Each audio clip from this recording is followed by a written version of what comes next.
rather than vertical, but here I am. It is cold outside, but it's warm inside, so I don't actually know why I'm wearing this. But let's put the camera kind of okay. Right. I'm sitting here among a bunch of books, and I have some tea, which is like ginkgo, eucalyptus, zen tea. And I've got some milk here and some speculoos cookies. So if you don't mind, I will be eating some of these cookies. Let me go to the chat, live chat. Welcome to live chat. Okay. As soon as I brought the cookies, like 3 people left. So I don't know what that means. But I'll start by drinking some milk. There's one person left. Hello, one person. Here are my therapy flashcards, which I haven't really looked at. That are kind of like pretentious cards about using psychobabble words rather than like actually saying what you mean. Like, let's be pretentious together and let's think about what these words mean to us. Okay, I'm just going to be taking one card at random and then talking about it. Okay, guilt. Okay, we're going the deep end. So guilt is, they have a definition, a picture, and there's like a silly sentence to go with it. Guilt is an emotional state produced by the imagined sense or actual knowledge that one has violated a standard or shirked a responsibility. Self-administered emotional punishment. Characterized by A, overcompensation, exaggerated solicitude. B, lack of caring, rejection of guilt. Oh, hi, Schumann. C, projection, making others feel guilty instead of or in addition to feeling guilt oneself. And with it's characterized by depression, anxiety, low self-esteem, psychosomatic pathology, weight gain, jail time. So, and it says, I feel guilt for applying this tourniquet so tightly, but strangely pleasure too. I don't know what this doctor is doing, but he's not doing something good. Yeah, so guilt follows me along as a doctor, always like feeling that I'm not doing enough. So that is guilt to me. So if there's anybody who wants to write about what guilt feels like to them, or if they feel like the word guilt is used stupidly, then yes. Yes, I mean, if you're guilty, you might go to jail. Yes, true, Zach, you are right. You are correct. So yeah, that was guilt. Let's go to the next card. This is kind of fun. Okay. Oh, codependence. This is actually goes well with older INFP Insights' latest video, where she talks about how, well, we're not alone in the world. We are codependent on each other. So it's not always bad. So here is the card. And the sentence is, codependence, bah. You and I should always ride the same horse. And it's some weird, creepy dude with a woman on horses. Codependence. The definition is mutual attachments in which 2 or more people rely on each other emotionally, often to the exclusion of outside influence, and encourage one another's pathological condition, especially substance abuse. In classic situations, the codependent cares for the unhealthy partner at the expense of caring for him or herself. And characterized by substance abuse, resistance to outside observation, inappropriate selflessness or selfishness, denial, exclusion from friends, in citation marks, ball and chain syndrome, poor emotional and or physical health, sadness, depression, library of best-selling self-help books. Okay, so codependence is something that I have experienced a lot of, being the codependent person. I've hung on to people for far too long, and I think that I have a little bit of a codependence to my parents, since they try to make me we rely on each other too much, and they encourage my pathologies. So it's at the expense of caring for myself. So yes, that's what I had to say on codependence. Maybe somebody else has something else to say about this. I'm going to drink some tea in the meantime. I don't have my computer on this time, so I don't know if I can actually see the live chat. Let's see if I can. I don't know if I can see the live chat. I can just see like the messages as they pop up. So I just have to be a little bit on my toes, I guess.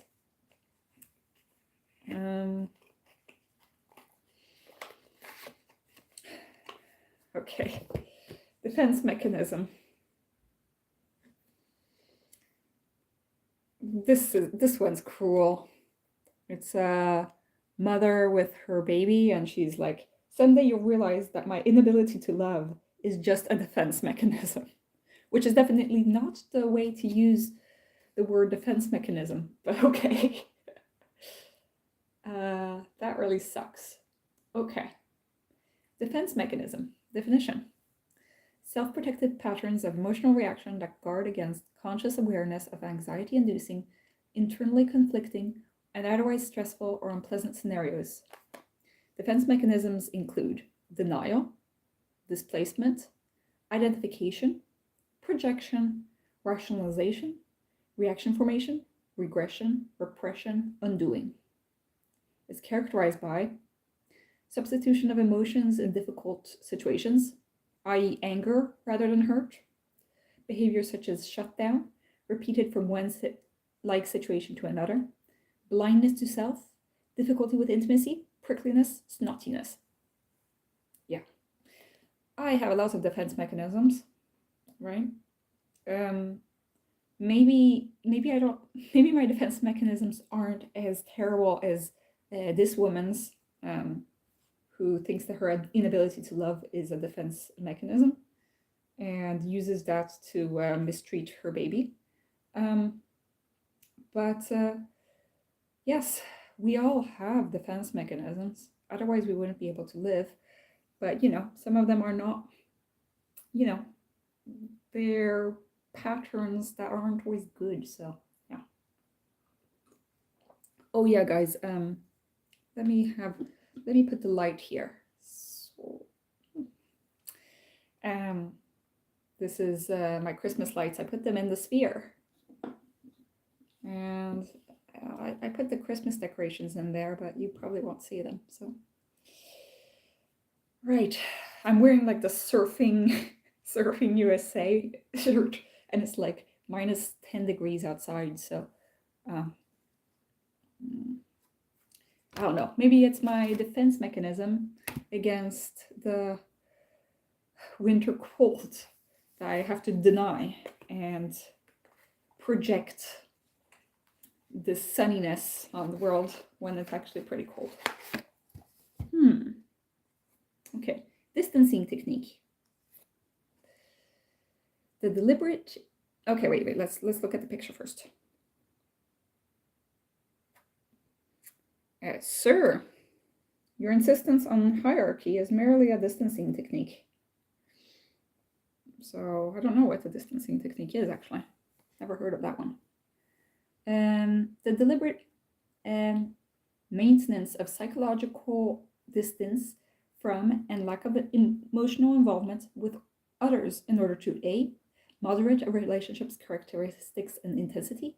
B. Cope with situations that could betray one's weaknesses or shortcomings. Characterized by aloof coldness, resistance to intimate acquaintanceship, deflection and response to inquiry, non-committal tendencies, isolation, alienation, tendency to maintain long-distance affairs, or difficulty in starting local relationships. Okay, I'm not immune to this one either. I do happen to be a doctor, which, you know, sometimes I don't want to be snotty or aloof, but sometimes I can't. Okay, this ball of light is ironically making the screen darker somehow. I don't know how to make everything lighter here. Okay. I have to maintain a certain distance with certain people because otherwise there is a risk that they'll turn it against me. And you know, it's kind of the paranoia of being in a hierarchy. But you know, you have to stick with the people who are serving you sometimes, and sometimes stay, you know, keep your enemies closer kind of thing.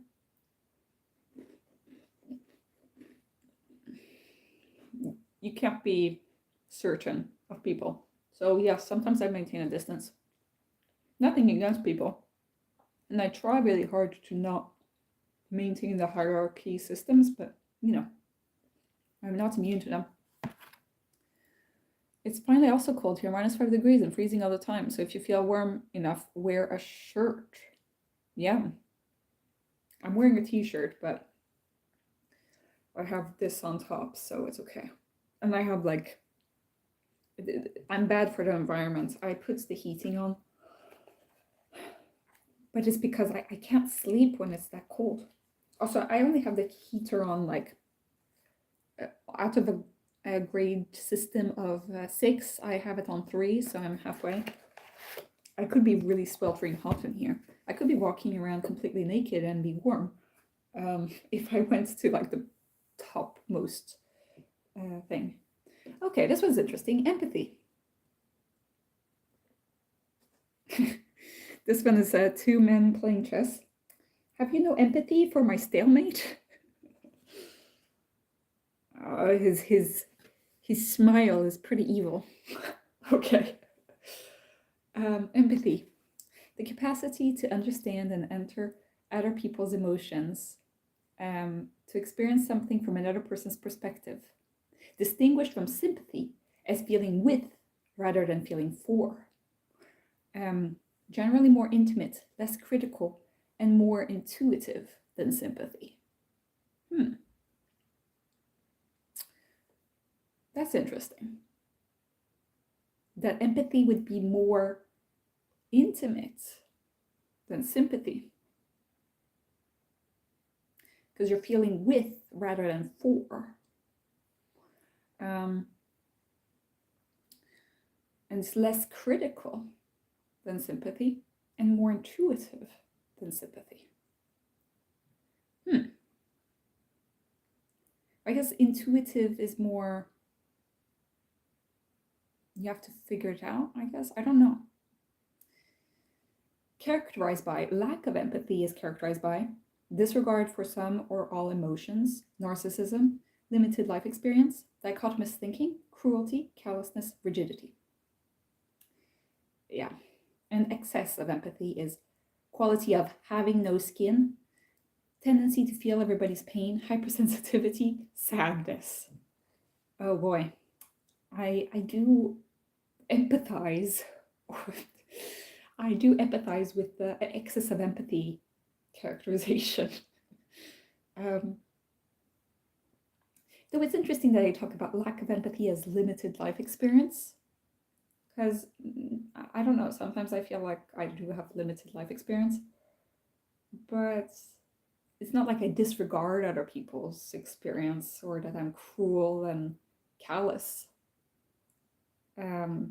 The there might be some black and white thinking and the way that I think, but I try not to be. So I think that I'm pretty empathetic, according to this definition. Let's see. Oh, also, by the way, the reason I'm doing this is because it was my first day at psychiatry today. Really chill place to be.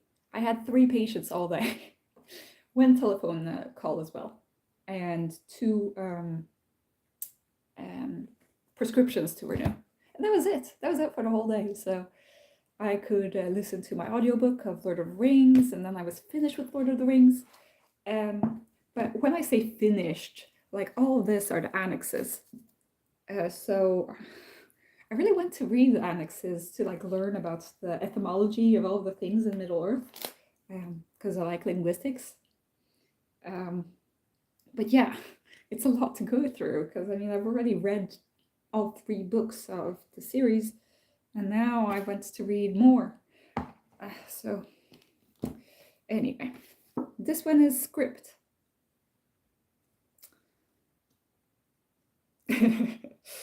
This one is pretty funny. I wish I knew what script to follow in this situation. And it's a guy, like there's a guy who's dead, and then there are 2 people who are like looking at him like, they don't really know what to do with the guy who's lying dead. And that, I relate to being in that situation as a doctor, having to like, I wonder what script to use in this situation. I don't know. Okay, so the definition is a scenario accepted as standard according to social norms, especially in habitually occurring situations wherein assumptions are made by all participants as to how interactions will unfold and who will play which roles. A scenario repeated in a relationship or group that, while possibly destructive or stifling, is comforting to the participants, and is characterized by script departure, rebellion against etiquette, inappropriate behavior in mundane situation, and that script rigidity is need to adhere to particular sequences of events and roles, anxiety in response to the unexpected. Stepford wife syndrome. I've never heard of the Stepford wife syndrome. Maybe somebody in the comments is able to enlighten me. Okay, let's see. Now, maybe I can actually read what's going on. Cold here as well, not so sunny in Northern California, says Kit. Oh, you're in California, Kit. That's cool. I've always wanted to go to California.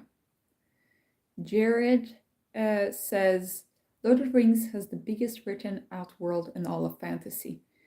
Yes. I mean, he's done a huge job in like writing a whole world. And also it's interesting because I love linguistics. So I like looking at like how, actually nobody is speaking English. They're all speaking the common tongue, and like Hobbit language and human language are like actually just variations of the common tongue, pretty much. And then Elven language is another one, and the human tongues actually, they have their own language, and then, well, the orcs can speak the common tongue, but they can also speak orc language.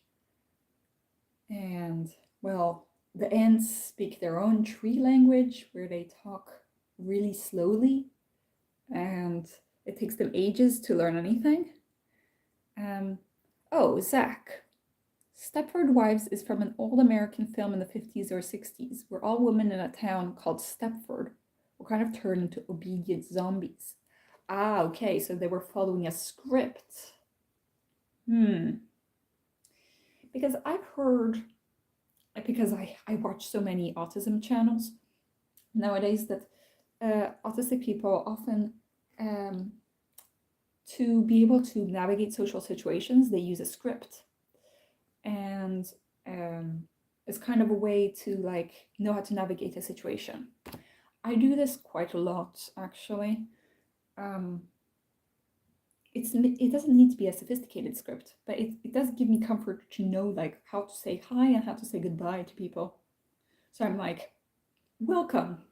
And it's like, sit down. And I say all of these things. And if the person reacts like not the way that they're supposed to react, then I kind of get thrown off and I don't know what to say anymore. So it's like, they'll be like, oh, I'll be like, welcome.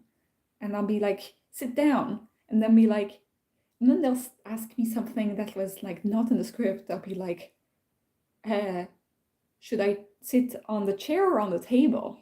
And I'm like, well, of course you choose the chair, and I'm like, I'm used to people asking me which chair rather than saying that they went to sit on like on the examination bench.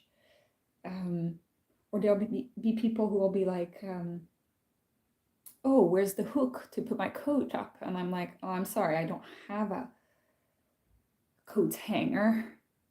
And then they'll be like, oh, but yes, you do. You have one here. And I'm like, yeah, well, that's actually not a coat hanger. And so I get into these conversations that aren't following the right road. And then I'm like, messed up. Or sometimes I'll be like, so I'll say hi. I'll go into a room and I'll be, hi, is it David here? Is it Arthur here? And they'll be like, yes, my name's Arthur. And then I'll be like, my name's Ingrid, I'm your doctor here. And they'll be like, oh, I'm Arthur, patient here. And I'm like, no, you weren't supposed to say that.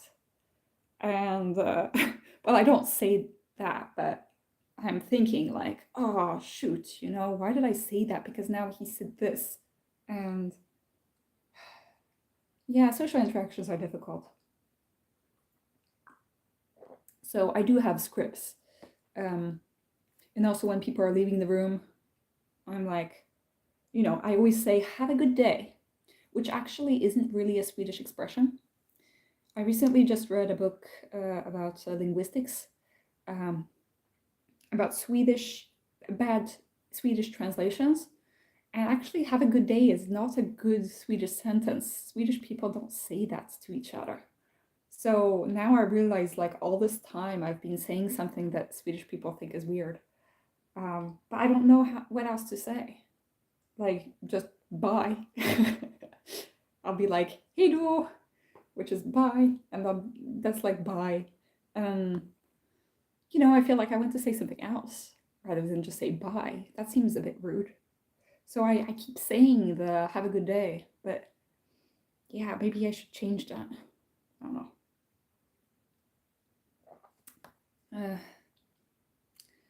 Okay, let's see. Now, next one. Precisely. Dichotomous thinking.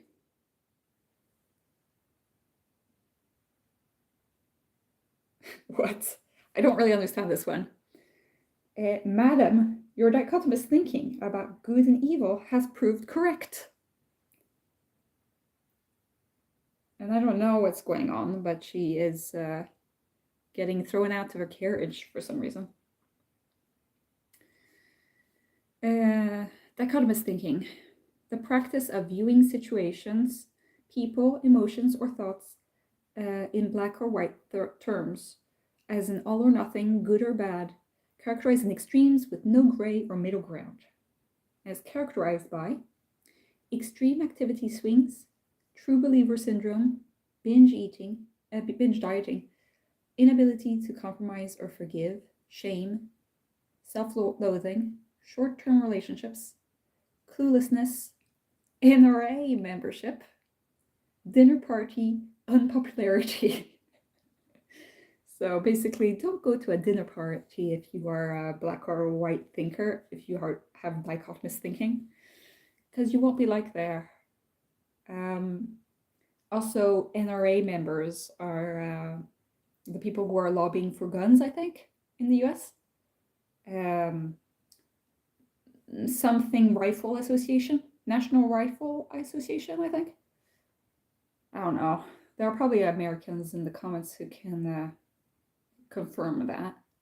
But yes, I mean, I'm not for guns, and I don't understand guns because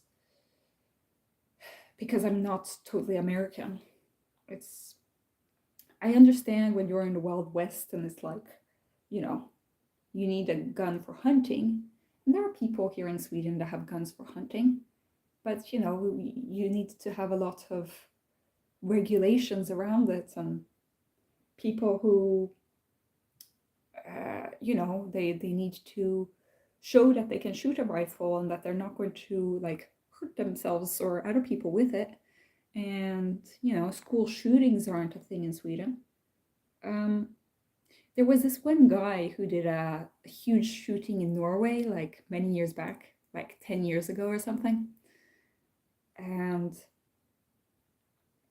I think that Norway has pretty lax rifle like gun rules. So that was terrible. The thing that was the good that turned out of this, the only good was it was pretty terrible, very terrible, because it was like an island where this one guy shooter went and shot everybody on the island basically. And it was horrifying because these were like young kids who were like on a summer camp, and so like the whole summer camp was just dead people basically. And at the end, to commemorate the people who had died, one of my favorite singers, Lale, from Sweden, she sang a song called Some Die Young, which is one of the most beautiful and emotional songs I know. And that was such a performance, and seeing all these kids who died young, and she was practically like crying while she was singing, and that really touched me. I don't know how old I must have been, but I was. This was 15 years ago, probably not 10. I was a teen. I was a young teen. So yeah, don't become a school shooter. Well, don't have dichotomous thinking first of all, because if you have dichotomous thinking, you might become a school shooter. Okay.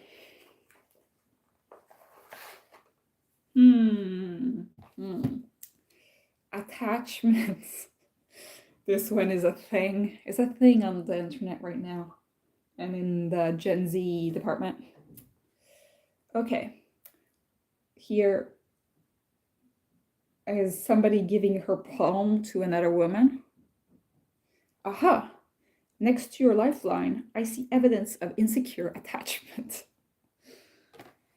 Yeah, I mean, I think sometimes I wonder if the attachment styles is really a thing, because is anybody really securely attached? I don't know. I don't think I've met a securely attached person in my life. Maybe I'm just around bad people, but everybody has some kind of issue with attachment. I mean, no parents are perfect. So I don't really know about this, but okay. Let's read the card now that we're here. Attachment. Definition. A connection or emotional tie between individuals characterized by dependence, attraction, and or emotional satisfaction. The initial bond between an infant and its primary caregivers, the quality of which greatly influences the ability to bond later in life.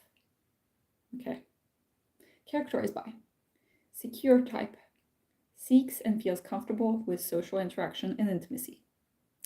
Avoidant/insecure type, avoids interaction and intimacy. And ambivalent/resistant type. That's the first time I've heard resistant type. Both seeks and rejects intimacy and emotion and social interaction. That's interesting. This card doesn't like separate the avoidant and the anxious. You know, it's avoidant is like you avoid, and anxious is that you like seek, and the ambivalent type is that both seeks and rejects. I think I am pretty anxious attachment style, which is why I am often so clingy to people. I want to please and you know, I want to be close to people, and it's like a lot of people aren't interested in that thing. Let's see. Oh, I've been missing a lot of stuff. Okay, Kit says NRA is National Rifle Association. JTM. Oh, JTM. I haven't seen you a lot on these lives, so cool to see you here. All right. Yeah, I mean, I guess that if it's National Rifle Association, it's national, and so if it's in, I mean, I guess it's in all 50 states. I don't know. Or maybe you mean school shootings. Because I don't know. I mean, you guys have a lot of schools spread across the country and lots of places where there have been school shootings. So, unfortunately, a lot of places get known for their school shooting, which is like terrible reason to be a famous town. Okay. I think the men criminals in the carriage are evil and throw the good madam out. Oh, okay. So they're like, oh, now you know. Now you know that your dichotomous thinking was right. We were evil and throwing you outside of our carriage. Okay. I don't know. Some of these don't make much sense. Okay, we are here. Inner child. This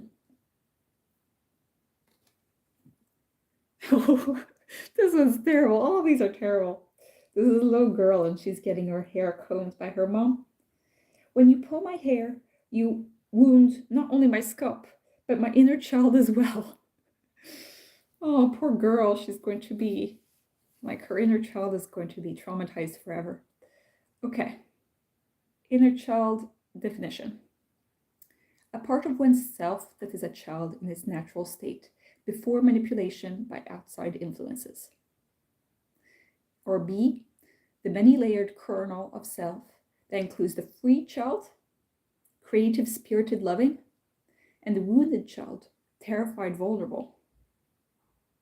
I never thought of that. But yeah, I mean, we want to be the free child rather than the wounded child. But I guess that we all have all of these parts within us. C, a symbol representing basic emotional needs. Yeah, because when we're children, like, we have basic emotional needs. Our emotional needs become more complex as we become adults and we have more things to do in the world. Characters by. So, ignored inner children is characterized by suppression and mocking of emotions. Still wounded inner children are characterized by emotional regression, inability to take responsibility, and adequately nurtured inner children are characterized by maturity and growth.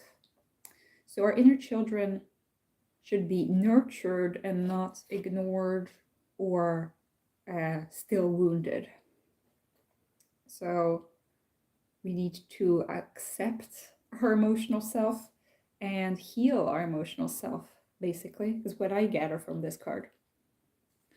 I mean, I have the free child that is creative, spirited, and loving, and the wounded child inside. I mean, I was bullied, and that makes me have a little vulnerable self in there. Let's see. And ignored inner children are suppressing their emotions.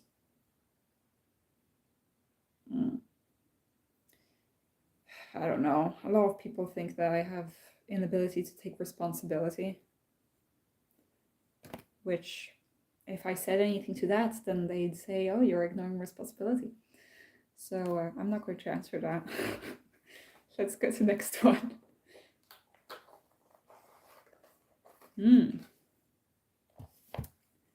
Ambivalence. This was a good one. This was pretty funny. They're man and wife at the altar. Would it be a bad time to express my ambivalence about marriage? Lol, like they're about to get married and they're like expressing ambivalence now. That's not a good sign. So the definition is the coexistence in one person of contradictory emotions, beliefs, or tendencies towards one thing, feeling two things at once, especially love and hate. Characterized by refusal to choose restaurants or movies, chronic uncertainty, inconsistency, flip-flopping, saying one thing and doing another, lack of self-awareness, procrastination, inability to make necessary life changes, distaste for commitment and or responsibility. Okay, I am one of the most ambivalent people alive, so this feels like a personal attack.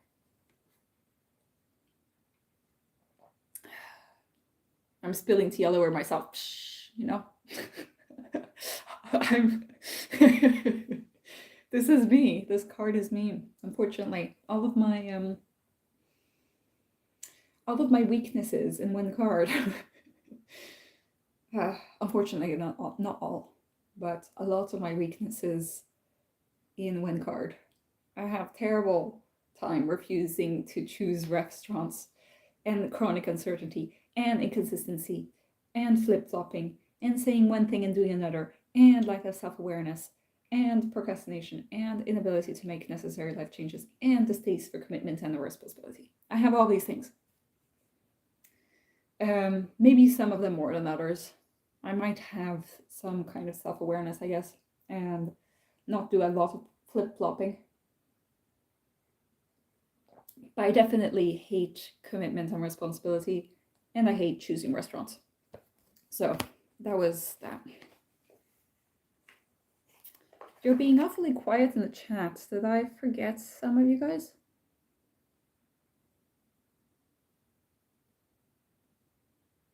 Okay, maybe not. Maybe you're just quiet today. Okay. We will be going through some book stuff later once I'm done with picking cards. I mean, I won't be going through all of the cards, but a few of them. Oh, this one's funny. Closure.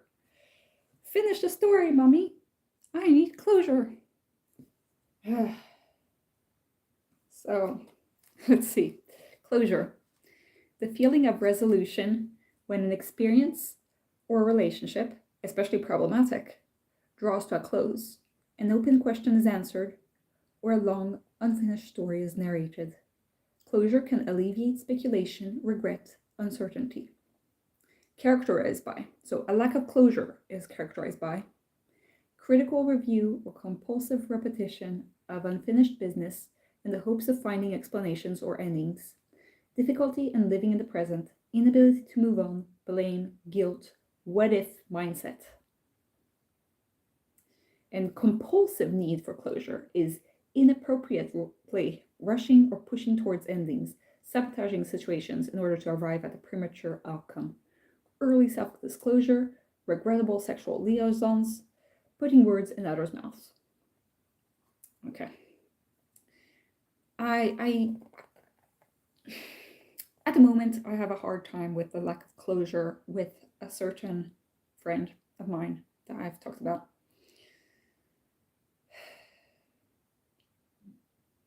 So I don't know what to do, but I don't like having the lack of closure. Maybe I have a compulsive need for closure, who knows? But like, you know, I want to know where we stand, you know? I want to, I want things to make sense. And sometimes they don't make sense if people don't, when there's unfinished business and you're like not getting an explanation of why things happened as they did. But yes, it's also, lack of closure is also an inability to move on, according to this card. So I have made peace with the fact that I won't get an answer, and that, you know, this is where we are, and I'm not going to get any closure. I need to close it myself in a way.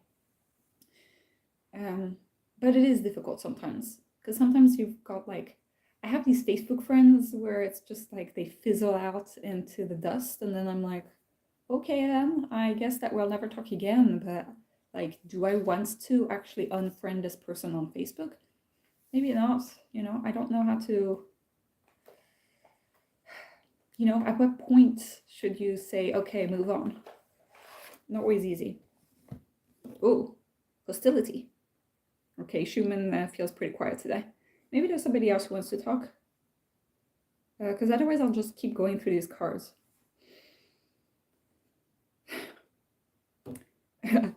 There's a man with his dog, and he's talking to his dog. How shall we address this hostility you feel towards me, Champ? I guess Champ is the name of the dog. I don't know.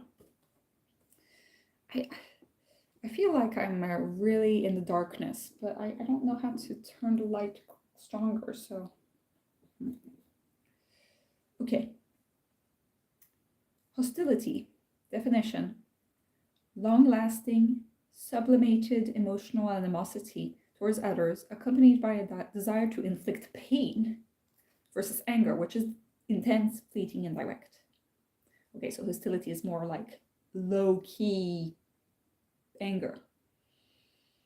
It's a long-lasting, sublimated animosity, and is characterized by simmering, unexpressed rage, quick temper, disparagement, punitivity, veneer of almost acceptability, punctuated by the occasional sharp dig, stress-related ailments, unhappy relationships, meanness. Okay. I am hostile towards one of the doctors at my clinic, and I actually walked out on one of his lectures right before Christmas.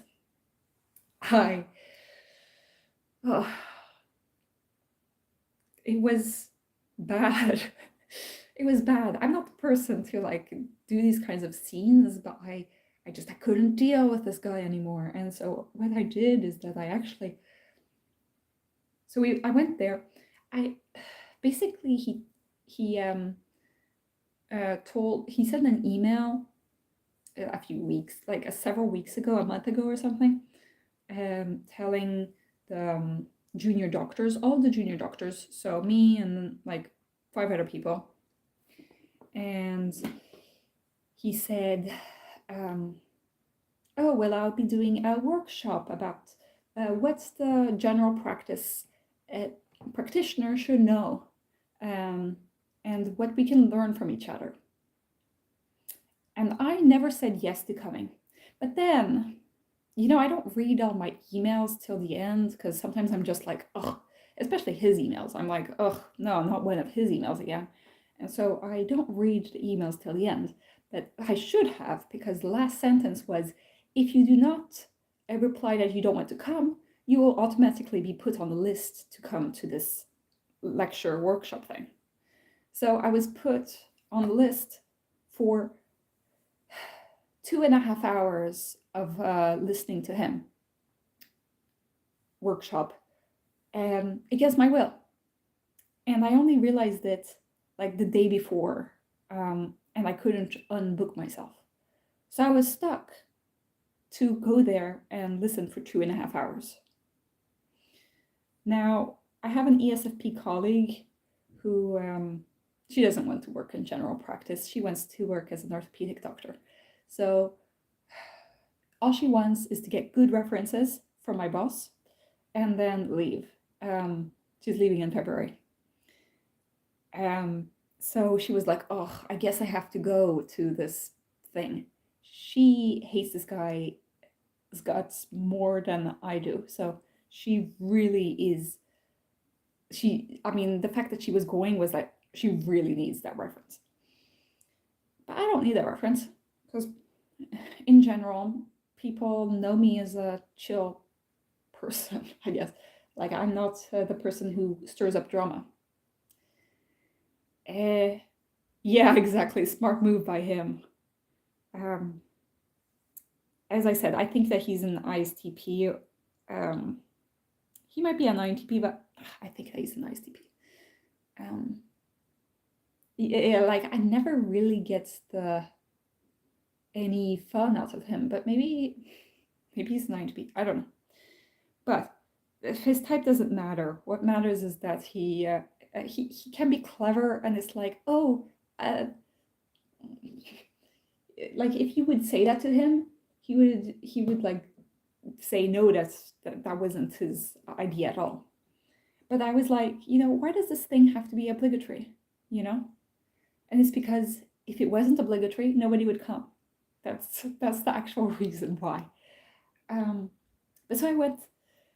So like we were already like 20 minutes late to this thing because me and the ESFP we were like dragging our feet to go to this. But we knew that he had seen us earlier in the day, so we couldn't like not go. So we went. And as soon as I sat down, I was like, shit, like, what am I doing here? This is a waste of 2 hours. I have things to do. This is going to be shit, and I'm going to be feeling uncomfortable for the entire 2 hours and 10 minutes that are left. And then I said, we don't see eye to eye. I don't think that this is going to be very useful for me. I said, sometimes it's interesting to get other perspectives, but I feel like it would be better if I just go. I said I never like put myself on the list to be at this lecture, and I said, actually, I've already been to one of your lectures, so I know what you're going to say. And he said, well, it's going to be different because we're going to have different discussions. And I was like, yes, but I can have my discussions with other people in other forums, And I said, I think I'm going to leave now. And he's like, oh, okay, if you want to. And then I was like, okay, I'll leave. And so then I left. So I just left, like, storming off. Yeah, I do have hostility towards this guy. I'm sorry. But, I have this simmering hostility, animosity towards this guy. And I wish that I had more love in my heart, but I just do not have any patience with this guy. He's just terrible. So let's see, what do we have? Okay, dialogue. We need to dialogue about this letter from your mistress. Is it an actual dialogue? I don't know. It's probably more of an argument. It's like, we need to talk. Instead, we have to say, we need to dialogue. Okay. To communicate honestly and genuinely between oneself and others, or between different aspects of oneself, actively expressing or listening in appropriate measures. Characterized by over-dialoguing, talking about relationships rather than having them. The phrase, how do you really feel? Under-dialoguing is self-protectiveness, lack of awareness, repression, inertia, dishonesty, tendency to have headaches at inopportune moments. Yeah, it's like you don't want to have a discussion, so you're just like, oh, I have a headache, I must go to bed. I'm not going to talk to you this evening. And maybe another day. I think that I would have really done a good job being that housewife woman. I would probably just be like, oh, I think I need to faint. This is what my ESFP friend had proposed us to do before we entered the room, she said, "Ingrid, can't you just faint? And I'll like pick you up, and then I'll drag you out, and we'll say that it was a medical emergency and that we couldn't go, we couldn't go to this lecture." And I was like, "Yeah, but I don't think that I'm good enough an actress to like actually faint." Um, you know. But otherwise, that seemed like a good idea, you know. So yeah, instead of having a dialogue, I'm probably the person who is under dialoguing, I guess. Let's see what is going on. Nobody is writing anything. Yay. Okay. But having over dialogue is being kind of like how therapists talk. But how do you really feel? Talking about relationships rather than having them is a lot of people do that. So yeah, dialogue is to communicate. Communication is important. So dialogue is good, but using the word dialogue instead of conversation is a little bit pretentious. It's not really that great. Okay, let's see. Oh, this one is written on the side because it was too long. Compartmentalization. Okay. The compartmentalization of your sexuality and your royalty is very unhealthy. That makes no sense, but okay. Compartmentalization. The unconscious separation, isolation, and categorization of particular thoughts, feelings, and beliefs apart from one another, a mechanism to protect from the anxiety of internal inconsistency. Yeah, I have the anxiety of internal inconsistency. Anyway, characterized by emotional unawareness, inconsistency in thoughts and or behavior, dishonesty, inability to associate related experiences, assertions of bizarre connections between incidents or scenarios that have little in common. Yeah, so compartmentalization, it can be used good because this is something that doctors have to do a lot. In my job, you have to separate yourself from your job because otherwise you would take all of the stuff home. And you have to put things into boxes and compartments in your brain in order to survive, because otherwise, once you're through some big trauma, then how are you going to live? You can't always be thinking about the traumatizing event. So it's unconscious, but sometimes I think that it's a little bit conscious. You have to do it.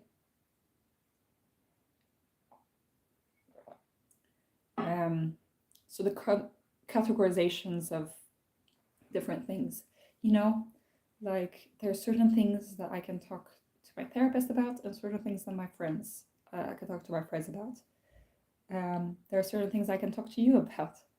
There are certain things that cannot mix,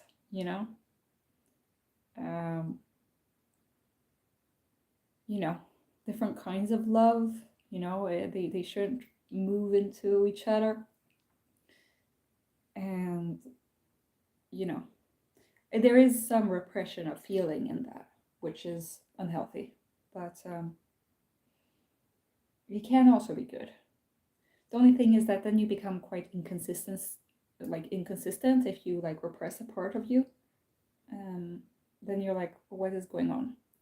Is there some time reserved for your lectures courses during your psychiatric internship? Or do you only meet patients? Well, technically I can go on courses, but since I'm only at psychiatry, basically I have 1 day a week at my clinic, and a half day is my study time, which is basically free time. Okay, it's time that's given to me so that I can read articles on stuff. And so basically it's only 2.5 days that are dedicated to me meeting patients at the psychiatry. So they don't really want me to take time off because I have to technically do 12 weeks of work at psychiatry. So, no. The 1st and the 2nd of February, though, I'm going to go to a course about, it's the Heart Lung Foundation. And they're going to have lots of little lectures, and I'll be at a hotel, and it would be cool. I was wondering because you had these obligatory workshops. So there are certain things that are obligatory for my residency, and I've already done quite a few of those. There are certain other ones that I need to do, but unfortunately they get booked like that. Like I go on the website at like 10 in the morning and the website opened at like 8:30. And because I did not have access to a computer before 10, like all the places are already taken. So I need to go to an ethics course. I need to do a palliative course. I need to do a leadership course, but that's probably later on in my residency. And I need to do, at the end of my residency, I also need to do a supervising course, like so that I can be a supervisor for younger interns, intern doctors, or young residency doctors. But that's only in a few years' time. Those are obligatory. I also need to do a consultation course, and the consultation course is in Greece, so that would be really exciting. I mean, they also have it in Sweden, but I don't care about that one. I only want to go to Greece, basically. It's on the Kalymnos. I've never been to Greece, so that would be really fun. At the moment, this year, my region does not have any money. So my boss was pretty not happy about me booking a digital course that isn't obligatory about neck and back pain. He was like, Ingrid, next time that you book a digital course, please tell me beforehand because these courses are really expensive. And I was like, oops, sorry. I did not know that they were so expensive. I thought that because they were digital that they would cost less money, but apparently not.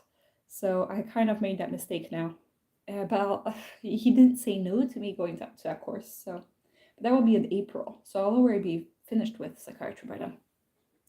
By the 1st and 2nd of February, I'll be going to Stockholm and at a nice fancy hotel, the Waterfront Hotel, which is by the train station. And yeah, I'm doxing where I am the 1st and 2nd of February. But I think that there'll be security, so I don't think any of you guys will come and check me out.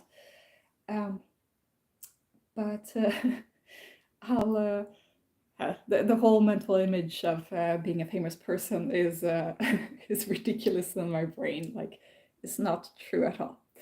But I do have to be careful sometimes. I will be in Stockholm the 1st and 2nd of February to learn about quite a few diseases, actually, heart cardiology and pulmonology. And my supervisor, she went there last year and she said that it was great. So she really recommended that I go this year. And I will be getting a meal and everything. And the thing is I booked this before we found out about the region's budget. So I get to keep going on it. So I'm trying to get the little perks where I can. But it is pretty sad because we used to get like the hotel, like we used to be able to stay at the hotel before the budget got like this. And I mean, like 20 years ago, before my time, the doctors keep telling me of times where they would go to castles. Like a castle in Sweden is just like a nice place. There are quite a few castles. I have to say this to my American audience because to Americans, they're like, wow, a castle. But there are quite a lot of castles, and they're not like fairy tale castles. They're just like manors, you could say, like big buildings with maybe a nice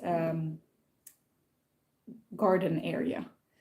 But like we'd have conferences in, they would have conferences in castles and stuff, which, you know, it maybe happened to me once or twice in all of the 8 years that I have been a medical student and everything, that I actually went to a castle and had a meal there and stuff. While it was much more common for like my older colleagues to do that kind of stuff. So we used to have a planning day that we would have at a hotel conference hall every year. And last year we could not have it because of the budget. So this year we're going to have a half day, not 2 days, just a half day. And I'm not even invited because I'm at psychiatry, so I can't go. And also it will be at my workplace. It won't even be at any kind of other place. So kind of sad. And every year there used to be a Christmas menu, like julbord, as they would say in Sweden. But both in 2019 and in 2022 and in 2023, which are the 3 days, like it's the 3 years that I happened to be there, they did not have a Christmas table. So yeah, I did miss that but I don't know what I'm missing because I never experienced it. So yeah, it's difficult for all categories. And I'm not like here for you guys to say boo-hoo, you know. You know, I have a good job. I'm a doctor, you know. It's not like we are suffering. We are suffering terribly, but it's like, you know, some people have zero perks at their job. I mean, I get some perks, but not a lot. Also, well, you know, my job and my salary is good, but my salary is not going up according to inflation. It's rather going down according to inflation. So yeah, that sucks. Anyway, so I have obligatory courses that are for certain categories within my description of my program as a residency. That are obligatory for everyone, but there are certain courses that can be used. I can just like send in papers and say, look, I like this paper proves that I can maybe like a part of this huge goal. There are several goals that I need to manage, you know, like I need to be able to be a leader. So I need to do the leader course for that, but also I need to be able to show that I'm a leader at my workplace. I also need to show that I can take care of children. So I need to be placed at the children's pediatrics department. But if I do a course that is about child medicine, then that also counts towards that. All the papers, all the courses that I do can count towards me becoming a full-fledged specialist. I hope that answers your question, Schumann. I keep going on and on, but that's because nobody else is saying anything. Okay, abandonment. When I was a youth, I struggled mightily with issues of abandonment. And they're like, it looks kind of like Sherlock Holmes and Dr. Watson. They're kind of like smoking their cigars and stuff. Well, I guess that Sherlock Holmes smoked a pipe and not a cigar, but almost. Abandonment. Issues arising from early desertion or rejection by a primary caregiver or attachment object, resulting in an irrational fear of being left, excluded, or unloved. Characterized by disproportionate reaction to inconsequential departures, fear of intimacy, desire for constant closeness and reassurance, temper tantrums, crying, jealousy, clingy or needy behavior. Okay, I don't know if it's because of my primary caregivers, but my dad definitely was pretty emotionally absent from my life. But he didn't abandon me, but I guess that you could count this as a rejection. You could also count my bullying as a kind of rejection, but that's not by my primary caregivers. But yes, I do have an irrational fear of being left excluded or unloved, but not more than most people, I don't think. Anyway, I do have fear of intimacy, desire for constant closeness and reassurance. At least when I was younger, I needed a lot of reassurance that things were okay. I don't have temper tantrums, at least not now, I don't think. Crying, yes. Jealousy, actually not really, but I mean, we all have jealousy from time to time, but I don't think that I'm a very jealous person. But clingy or needy behavior, yeah, I have done that. Maybe I've gotten better with age, I don't know. But yeah, I don't really like being abandoned. That's not fun. Okay. Oh, do you want to do this one? Abuse? The picture is kind of funny. These corsets, these damn corsets, must be a form of abuse. Okay. The maltreatment or improper behavior towards others, especially those to whom one is closest, with formative and long-lasting effects, may be physical, sexual, behavioral, cognitive, economic, or emotional. Generally, the abuse suffered at the hands of one's family of origin is repeated in the family one creates. Characterized by secrecy, fear of others, low self-esteem, difficulty with trust, bruises, shame, repression, denial. Yeah, no, I was not abused. I was not treated well by my peers, though. Sorry, I'm eating a cookie. I need to dip the cookie in my milk before the milk gets all, like, gross. Okay. I have these little speculoos cookies. I love speculoos. That's why I love Swiss Air. When I travel with Swiss Air, they always give you little speculoos cookies. Or chocolate. The only airline that has good chocolate, of course, is the Swiss airline. It's the one that I usually use. Because EasyJet sucks. Yeah.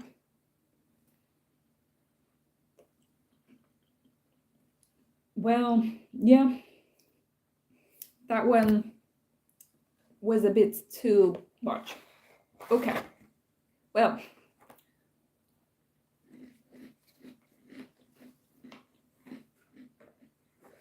Yeah, no. The courses that I take, basically we have A, B, and C courses. And A is the courses that all doctors who are specializing in anything have to do, like leadership. Every doctor has to do the leadership course. Then the B courses are the courses that are kind of a little bit more specific. So all the clinical, like all the surgical specialties probably have similar ones. All the more medical ones are like clinical ones, have other ones, and then the laboratory specialties have others. And then C is specific to your specialty. So my C courses are different than the geriatrics, for example, even though I think that we have the same A courses and very similar B courses. And by courses, I mean actually goals. is the curriculum, you could say. So A, B, and C, and certain of these items on this list, on this checklist, are courses. Other things are maybe that you need to do a practical test, or that you need to prove that you have been at a certain department for a certain amount of time, or that you have done something else, like you prove that you have given a presentation to your fellow doctors at your clinic, that kind of thing. Yeah, my tea is cold now. We've been going for an hour. I keep wanting to do these. Oh, emotion. This one makes me happy. Two guys drinking. I feel such emotion towards you when I'm drunk. That's the only time that these repressed guys would ever feel emotion, I guess. Emotion, the affective aspect of consciousness, a strong feeling of any kind, a temporary, non-habitual, subjectively experienced psychological state. Primary emotions are happiness, sadness, disgust, fear, anger, surprise, love, hate. There are a lot of different definitions of what are basic emotions, but happiness, sadness, well, that list is one person's description of what a basic emotion is. But there are probably others. Characterized by. The presence of emotion is characterized by tears, flushed skin, laughter, moodiness, emotion-specific facial expressions, postures, or tones of voice, difficulty with emotion, unreadability, appearance of even keel, sporadic emotional explosions, depression, psychosomatic ailments, lack of passion. Yeah. That's the thing, psychosomatic ailments. A lot of people who, like, they can't deal with emotion, they're just like, they've desensitized their bodies, like they've like uncoupled their brains from their bodies. That's why I really like the book The Body Keeps the Score, because it really like reminds you that the first thing is to couple the body with the brain. A lot of people will be like, oh, but I'm not stressed, but like my whole body hurts, and sometimes my shoulder hurts, and sometimes my knee hurts, and sometimes it's my other shoulder that hurts, and sometimes I have a headache, and it's quite often actually that I have a headache. And then they'll be like telling me all these things about like all these symptoms that like they don't make sense in terms of like an actual disease. But yeah, there's psychosomatic. And, you know, I can't tell them that it's because of stress, because then they're like, oh, you think it's all in my head, don't you? And it's like, no. What I mean is that it's, you know, when you repress your emotions, like when you continually run away from your problems, then your body starts sending signals that this is falling apart, because of all this psychological pain that you're holding in. Your body translates it out into physical pain. But you know, it's hard describing these things to patients. But yeah, I think I've told you guys once, but I'll draw the story again, but because it's been a while now, so I think that it's okay for me to say this information. But there was a woman who came to the neurology department, and I was kind of stressed out because the senior doctors only came at like 9 o'clock. And like between 8 and 9, as a junior doctor, you were alone there, and you were supposed to read about all the patients. And you know, you have to read about 15 patients in that hour, so you have to be quick and like get the gist of each patient and like what you have to think about each patient. And during that time, like the senior doctor was at home, like sleeping, you know, and you're like doing all this grunt work. And then the doctor finally comes in and it's like time for the rounds. And so what happened to me is that I came at 8 in the morning, and like at 8:05 or something, I barely sat down and turned on the computer. When the nurse comes running towards me and she's like, "Oh, I'm so glad that you came. The patient is cramping, is having a fit." And she said she was really good. So I mean, this nurse knew what she was doing because she had been at the neurology department for a while. She had this like the set of midazolam, which is a relaxant against cramps. So oh, hi, Carm. So she had it, like she said, should I administer it? And I said, let me go and see her. So I ran down the corridor, found this person, and she was having really weird cramps. It was like, first she would like shake one arm, and then the next time she would shake the other arm. And then she would like twitch in her face, and then she would twitch her legs, and it was like, makes no sense. An epileptic cramp is like, real like movements that are symmetrical, like both arms doing something. You can have other kinds of cramps of just like one arm or one leg, but not like changing from one to the other. Oh, you're so sweet, you guys. Shubin and Carm like saying hello in the comments. Anyway, so I was looking at this and I was like, this makes no sense. But yes, you can give the midazolam, and then I will call the doctor.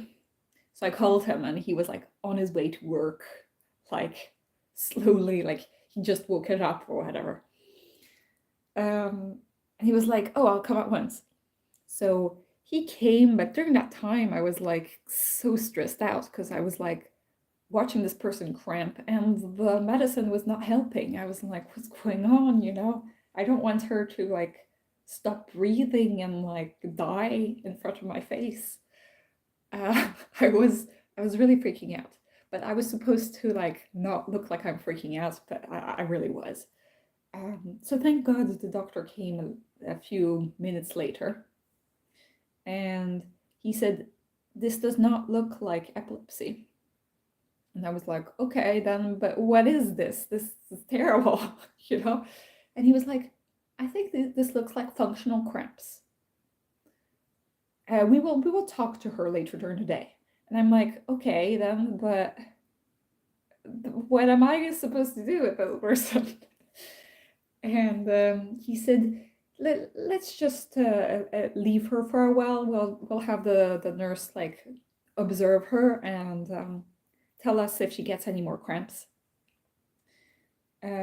And her cramps subsided, and then she was fine during the rest of the afternoon.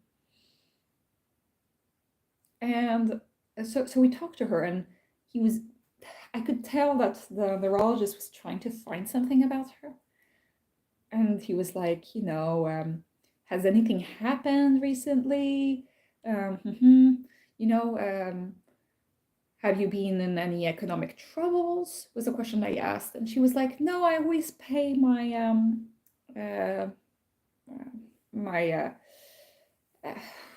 I can't think of the word in English. Anyway, my bills on time.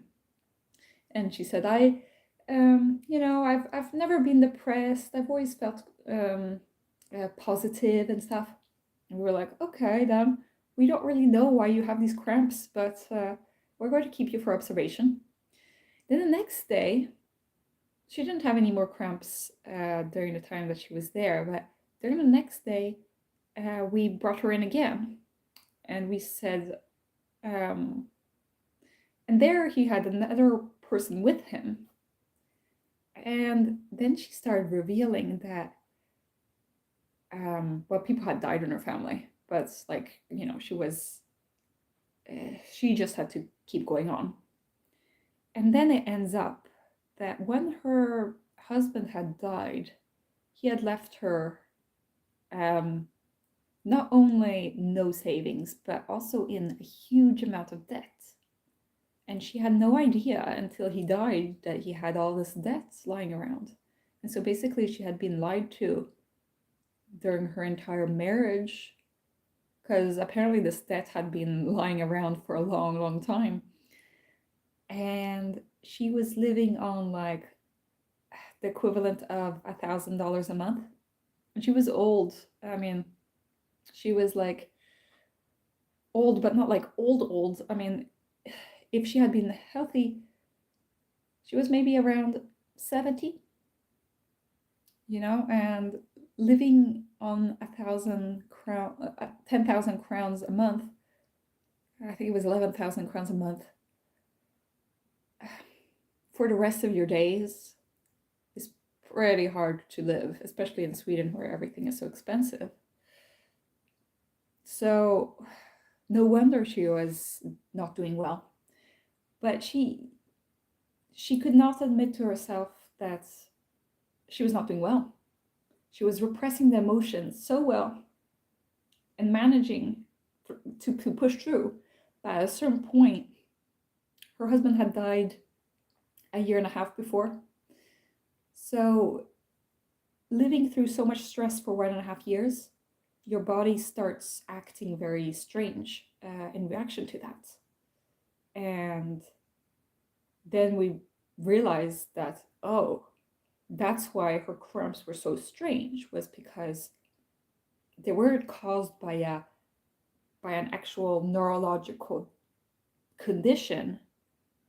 It was because of the amount of psychological stress that she was under, because of her economic problems and because of the betrayal that she had been through. So I always think of that story when I think of psychosomatic things, because it's an actual problem that happens. Like, it is an actual physical symptom that is happening. Like, she was actually having cramps, and like she would fall over at home and cramp, and that's why she ended up at the hospital. So it's not all in your head. It's actually your body sending signals to tell you to actually acknowledge your emotions. And it doesn't have to be war or terrible abuse or that kind of thing for it to be very emotionally taxing. So yeah, that's what I have to say about emotions and repression of emotions. Let's see, what do we have in here? Have I missed any comments? Probably not, because I'm like all messed up. Okay. No, I haven't missed anything except for Carmen Schumann saying hello in the comments to each other, which is very, very sweet. Okay, catharsis.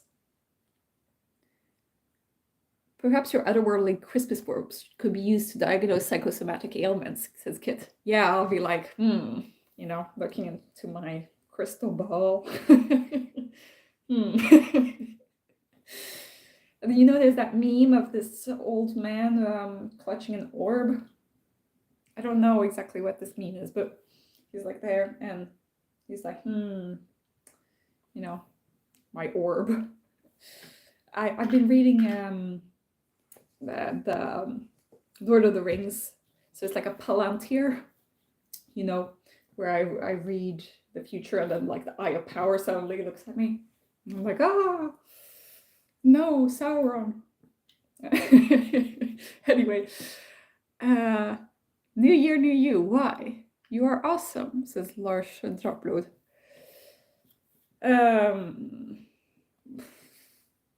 I said that because I went to the haircut. I don't know if I really went a new me. I'm happy with who I am. But maybe my physical self could use with a change. I don't know. But yes, my orb. I wish I had a crystal orb, which would just heal all of my patients. I'd be like, oh, like the old kings, or like, I'll be like, healing the sick like this with my magical hand. And I'll be like, now, with the power of this orb, you are healed. And then, like, wow, they'd be like, they'd be so well and so happy. But you do have one. Well, I have an orb, but the orb is not healing anybody. It's just sitting here.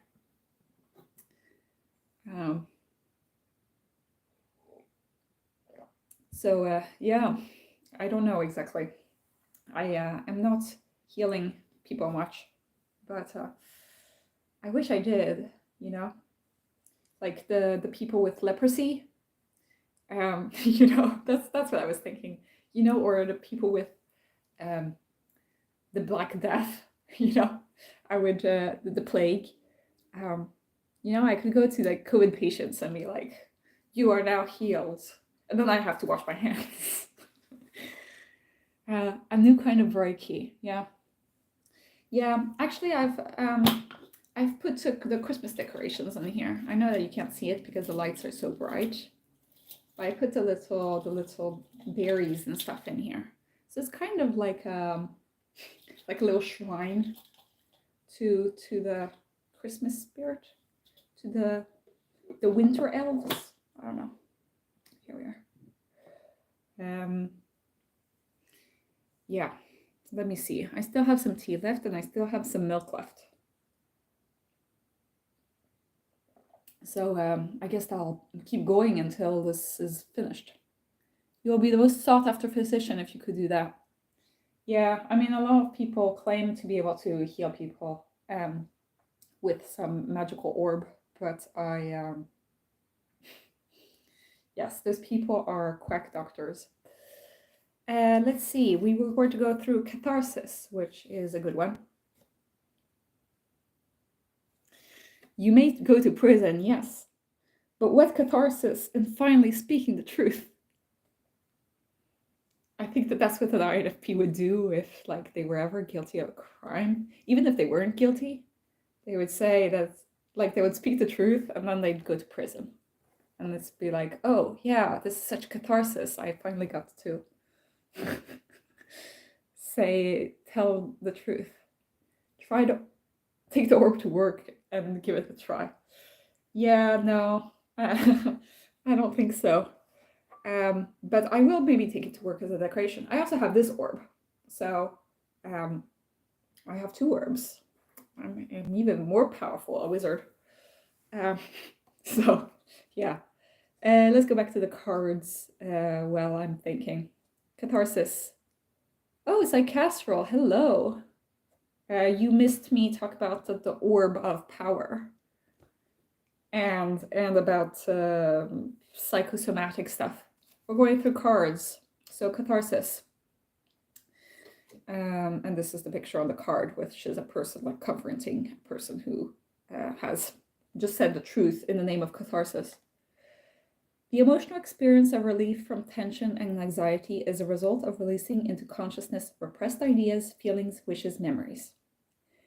Pre-catharsis is frustration, lack of closure, inability to release the past, tension, repression, defensiveness, frigidity. Post-catharsis is relief, joy, fatigue, tears, sadness, disclosure, honesty, sensation of becoming a completely new person. Yeah, so catharsis is good, but be careful to go to prison. Yeah, they would go to prison and then apologize even though they were innocent. Yeah, but like, think about how cathartic that would be. I'm not telling INFPs that they should say that they're guilty and go to prison. Oh, coping mechanism. This was the one that I took in my last video. Okay. Does anyone have a good coping mechanism for this situation? And there are three children under like who fell through the ice. And basically, no coping mechanism will save these children. Okay. Learned ways, conscious or unconscious, which enable the individual to get through emotionally stressful situations and maintain internal consistency while adjusting to or living within a particular environment. Characterized by unvarying behavior in varying circumstances, childlike shutdown during stressful moments, odd but consistent reactions to certain situations, inability to handle emergencies, internally consistent life views that cleave from reality, traumatic life background masked by seemingly high levels of function. Yeah, so basically we develop these coping mechanisms that can be unhelpful once we get a little bit like better in life, which can be like not coupled to reality, and it can make us react in strange ways and behave in strange ways. And yeah, I have a lot of coping mechanisms, and we all do, but yeah, I wish I didn't have as many. One of my coping mechanisms is drinking tea when I don't really know what to say. So yeah, that is a coping mechanism. Another coping mechanism is just like scrolling the internet. Oh, well, thinking about scrolling the internet, addiction. This was funny that this came out. Okay. Dear sir, I fear you have an addiction to pain. Yeah, I mean, they use like old. Yeah, they're dark. I mean, they're supposed to be dark. You know? I think that's the point of it. That's the reason that they're supposed to be funny. They're dark. But, you know, I think as a doctor, my humor is dark, I guess. I don't know. I mean, really, this one's pretty graphic. But, okay. I mean, I guess that they're supposed to be kind of like Freudian, you know, mystical dark stuff, you know, like how psychology was in the 1800s or something, or the early 1900s. Yeah.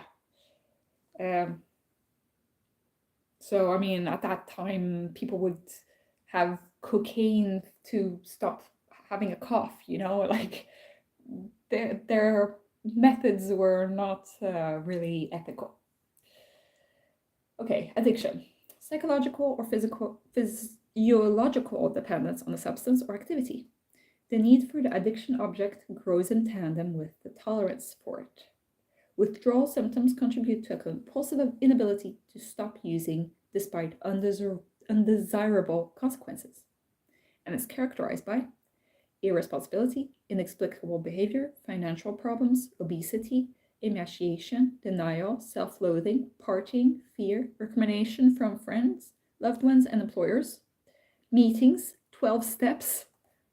Hi, my name is, which is basically the 12-step Alcoholics Anonymous, where you're like, hi, my name is, and this is my story. Yeah, I'm not addicted to any substances because I haven't experienced that in my life.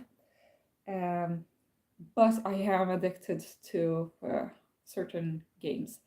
I stopped playing Genshin Impact during the Christmas holidays, and that has done me a lot of good. Because it takes a long time to play that game, and you know, you keep wanting to get more and more levels, and then I was getting a little bit addicted at a certain point. But last I was addicted, it was probably like, you know, more than 6 months ago. But I felt like just deleting the game from my phone completely. And I feel pretty good about that. Also, I have been addicted to YouTube, but I feel like, you know, it's kind of, it's when I scroll for hours and hours that's not good. But if I'm listening to a long video, then I can do other things at the same time, so it's fine. but it does take a lot of time of my day. So I do have like a little timer after 2 hours where it reminds me to take a break. So I like that. But it doesn't remind me to stop my lives. So we'll see how long this live goes. Let's keep going. I've done my reading for the evening, and I've also done my cooking food for tomorrow. So I don't actually have anything else to do today. Let's see.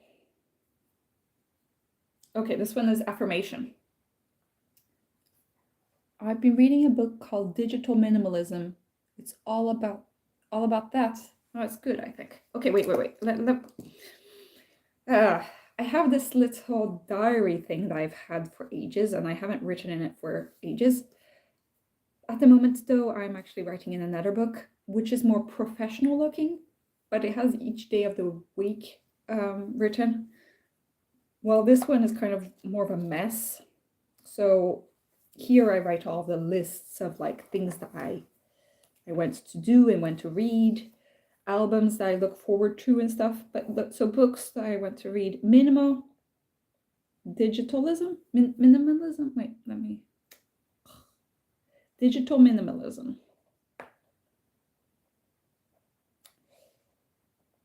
Yeah. Look at me doing the T thing and writing down the list. Okay. Digital minimalism.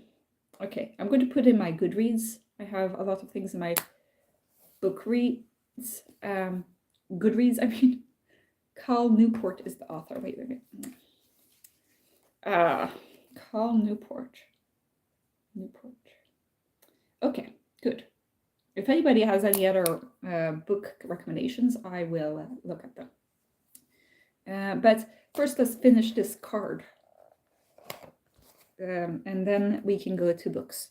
So all I've ever wanted from him is affirmation of my fashion sense. And there are two women who are dressed kind of old-fashioned, but very dramatic hoods and clothing. And like a huge fan. I'm a huge fan of her, huge fan. Okay. Affirmation. I need to stop with puns. Okay. Approval of another person's statements, knowledge or insight expressed in order to encourage self-confidence or motivation. Aphorisms, rhymes, or cursive phrases designed to heal via inner repetition. Oh, affirmations like, yeah, I am a good person. I am loved. You know, characterized by false cheer, glazed eyes, statement of the obvious, patronization, embroidery, framing, calligraphy, bumper stickers, talk shows, refrigerator magnets, false self-knowledge. Yeah, I don't like the live, laugh, love kind of thing. But that's, you know, we live in a world where affirmations is like considered psychology. But, you know, we do seek approval. I seek approval, which is why I have a YouTube channel.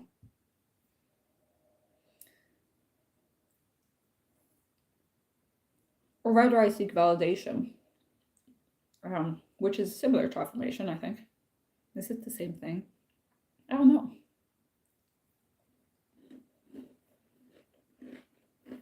I think that validation must come from other people. But affirmation comes from yourself, I guess. 7 days without a pun makes 1 week. Is that an expression? Anyway, I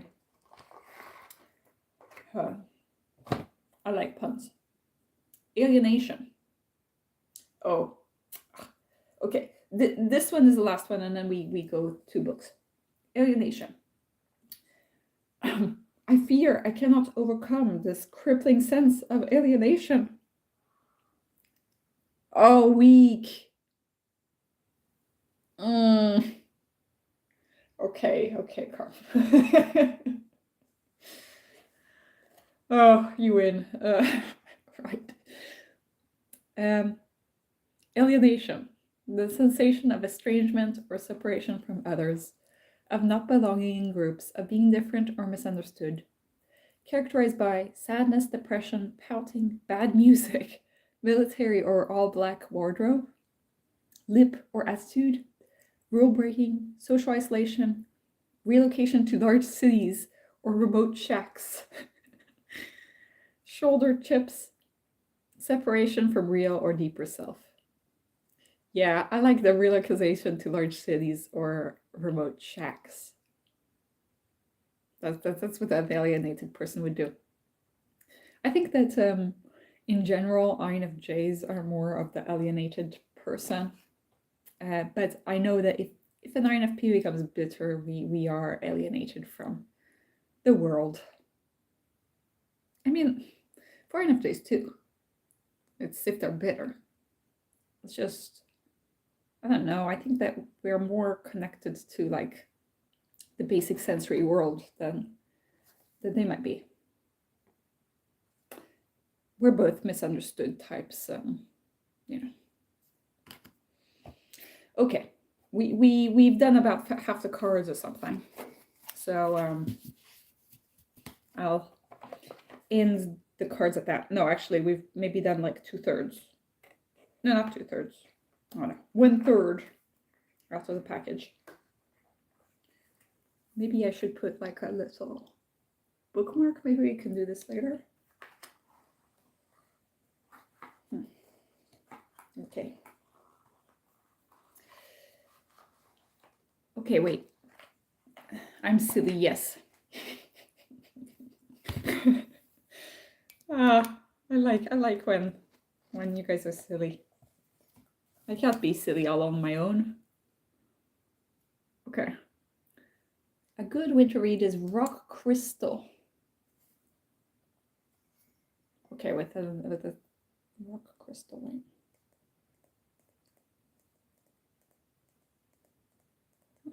I usually don't write these down like this. I put them in my Goodreads, but sometimes if they're translations, then I can't find it. Rock Crystal by Adalbert Stifler. Okay, and it's supposed to be winter reading. That's cool. Okay, let's see, where was I? So what about the reads? I was reading the Italo Calvino book, If by a Winter's Night Traveler. I've told you guys that it's a weird book, but I did like it because it talks a lot about like why do we read? There are a lot of different reasons why we read, and what are our perceptions of reading, and what is actually a book, you know. So I found that interesting. And I also read a book about Swedish linguistics, which is called Svenskan går bananer, which means Swedish goes bananas, but literally. But that's not a Swedish expression, to go bananas. So it's basically about bad Swedish translations. And I learned a lot about the Swedish language. For example, one of the things that surprised me was that, well, in Swedish, you never say,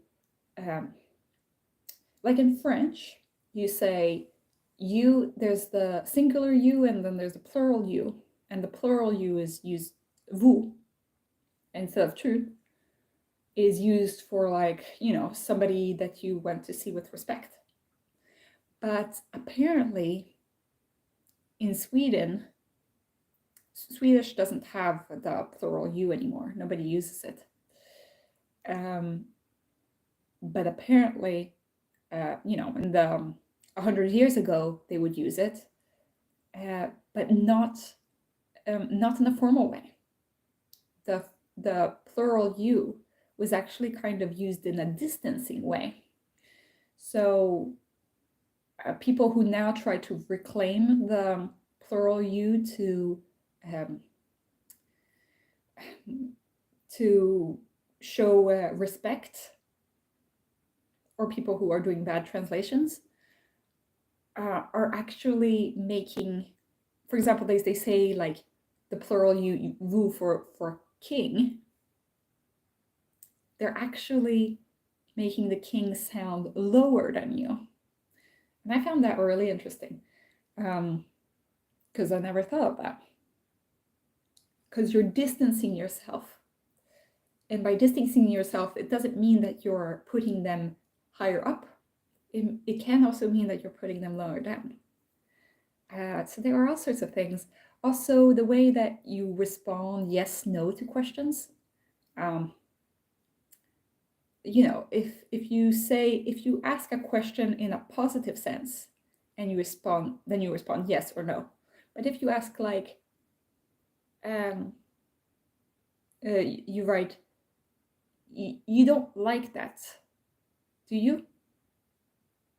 Then you'd be like, would you be like, yeah, I don't like that, or no, I don't like that?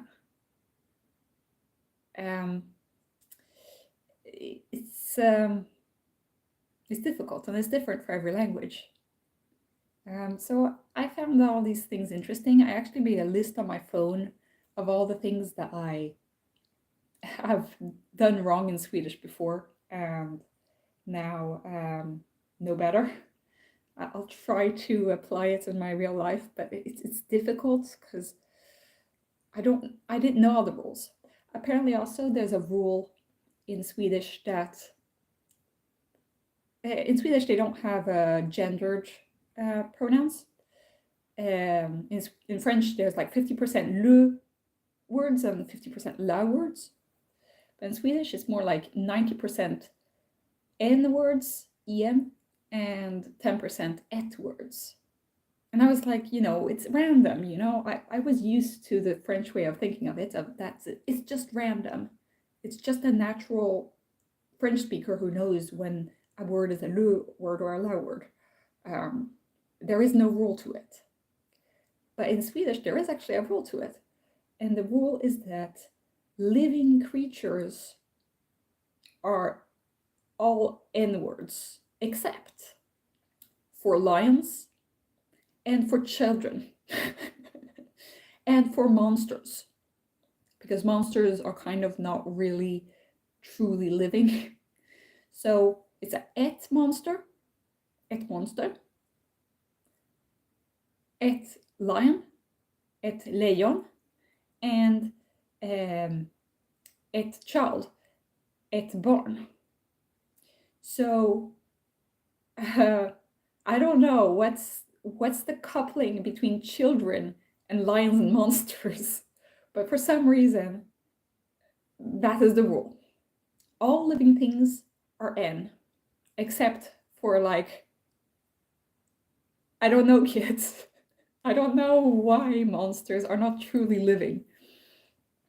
But according to the grammatical rules, they're not living creatures that you want to sympathize with. I don't know. It's like, I'm like, you know, why would children not be counted as living things? I don't understand. And why not lions either? There's no real understanding.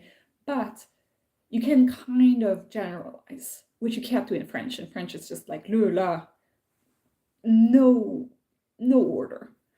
And my mom, who's not a native French speaker, she's always mixing it up, and there is no way to know. I would think that lots of parents who would say that there's a link between children and monsters. Yes, exactly. But one boy or one girl are N words. So you're only living if you're gendered. If you do not have a gender, then you are basically a monster according to Swedish grammatical rules. Take that, French. There are no rules in German either. It's a matter of gut feeling which gender the noun has. Yeah, well, it didn't seem like there was a thing, but I found out through this book that it used to be that Swedish would have neutral and neutral. And neutral means that they used to be masculine and feminine, but then they just like put them together, masculine and feminine words, and then the neutral words were still neutral words. But all of the N words used to be masculine and feminine words. So there used to be a system like in France, in French, in like the Viking language, I guess. But that disappeared with time. And so then they just had N. And Et stayed neutral always. Let's see. Now that's the starter for your book, Lions and Children and Monsters. Oh my. Yeah. And monsters and yeah, but bears are N words, unfortunately. So that doesn't really work, but almost. So I really love that book. I learned a lot.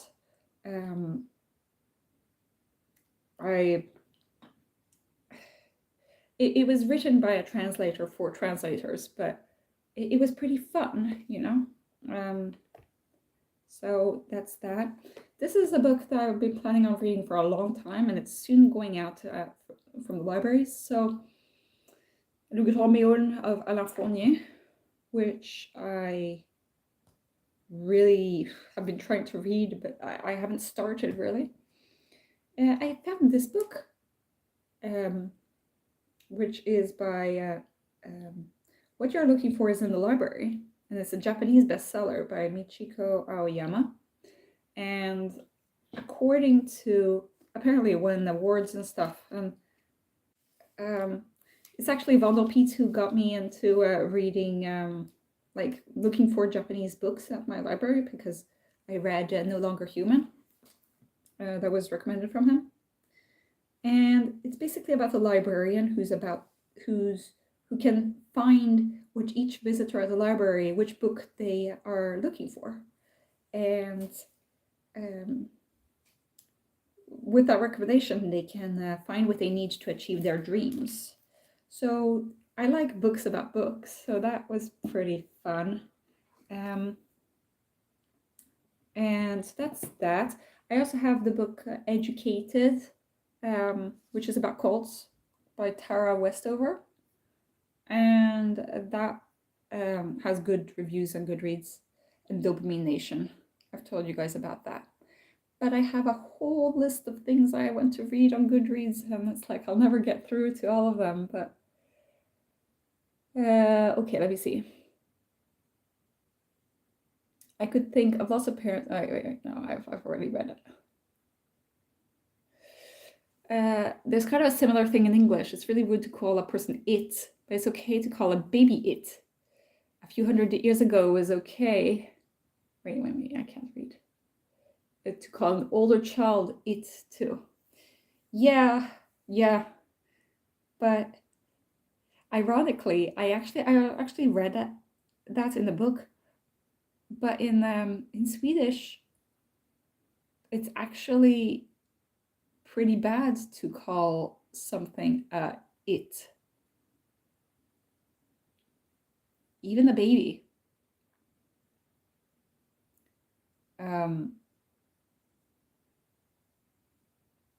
They still do, but I don't know. This. What was it that the book said? I forget.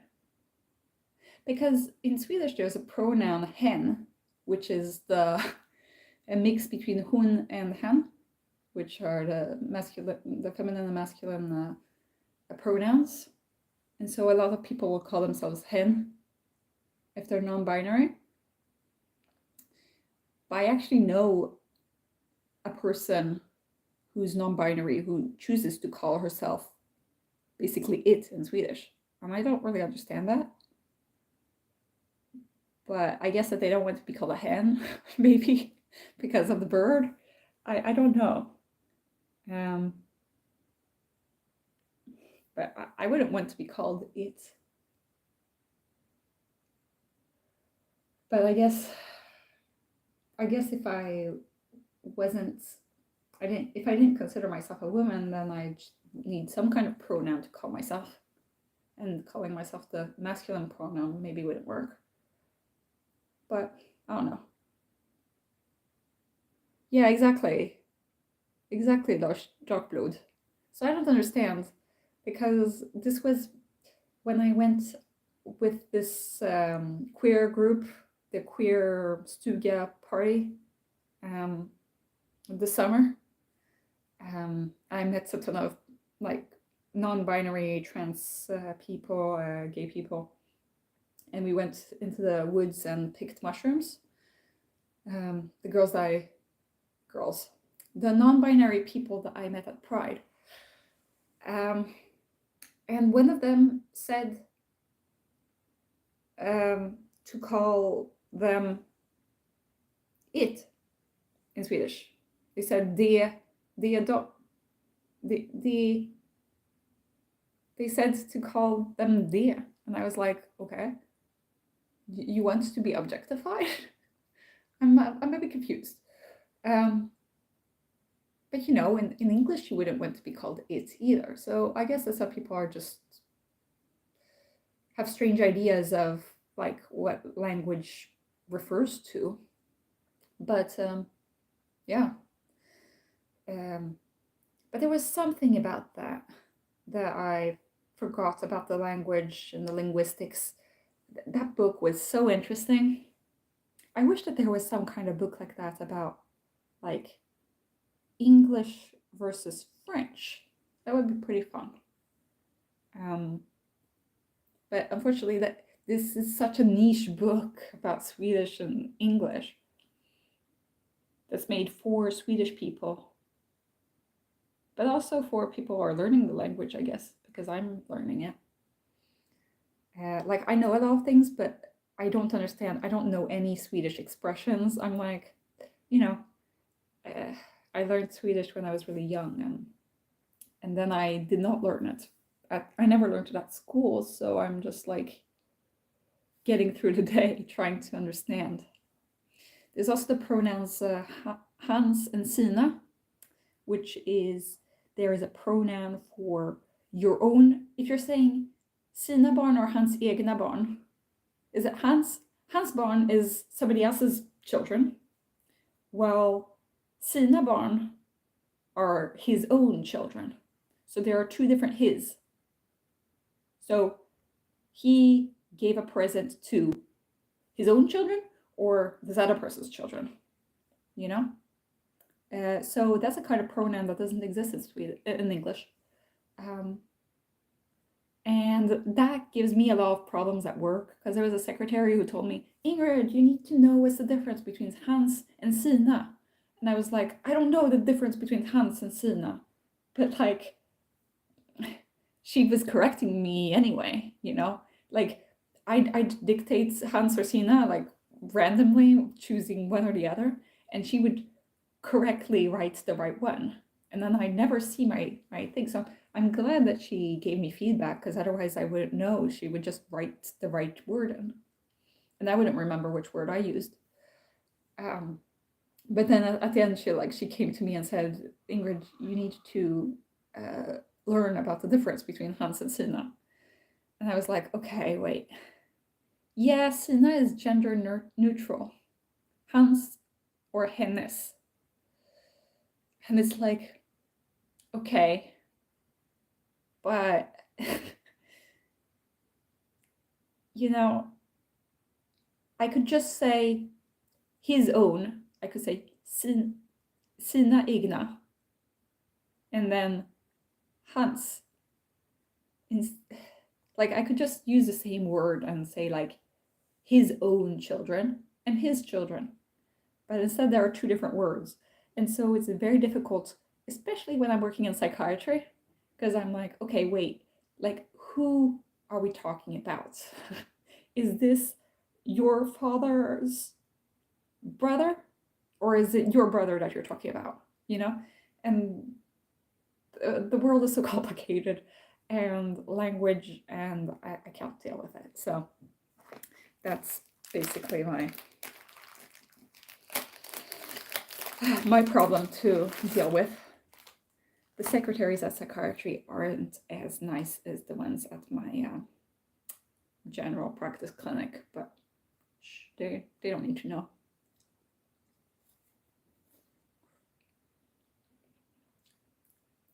They were very welcoming, but I don't think that they understand me when I talk as much, because they're not used to my voice in Swedish.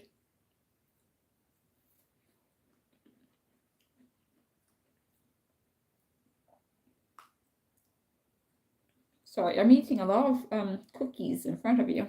That's because these spiculas are just so good.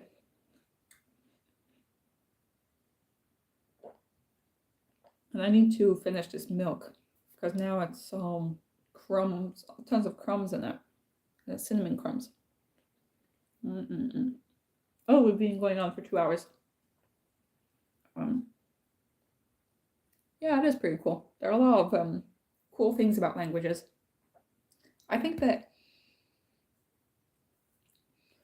I've been talking a lot in my last few videos about crazy ideas that I have, and like one of them is like, oh, I'm going to get myself a pixie cut, and the other one is, I mean, they're not outlandish ideas, but they are pretty out there for me, I guess.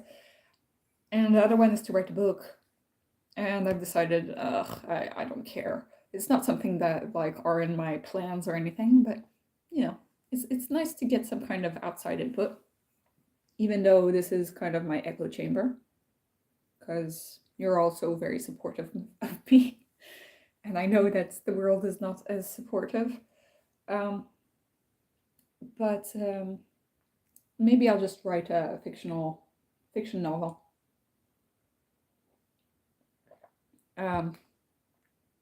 And I mean, I'll probably do this after I've graduated from my residency. I mean, in 4 years from now,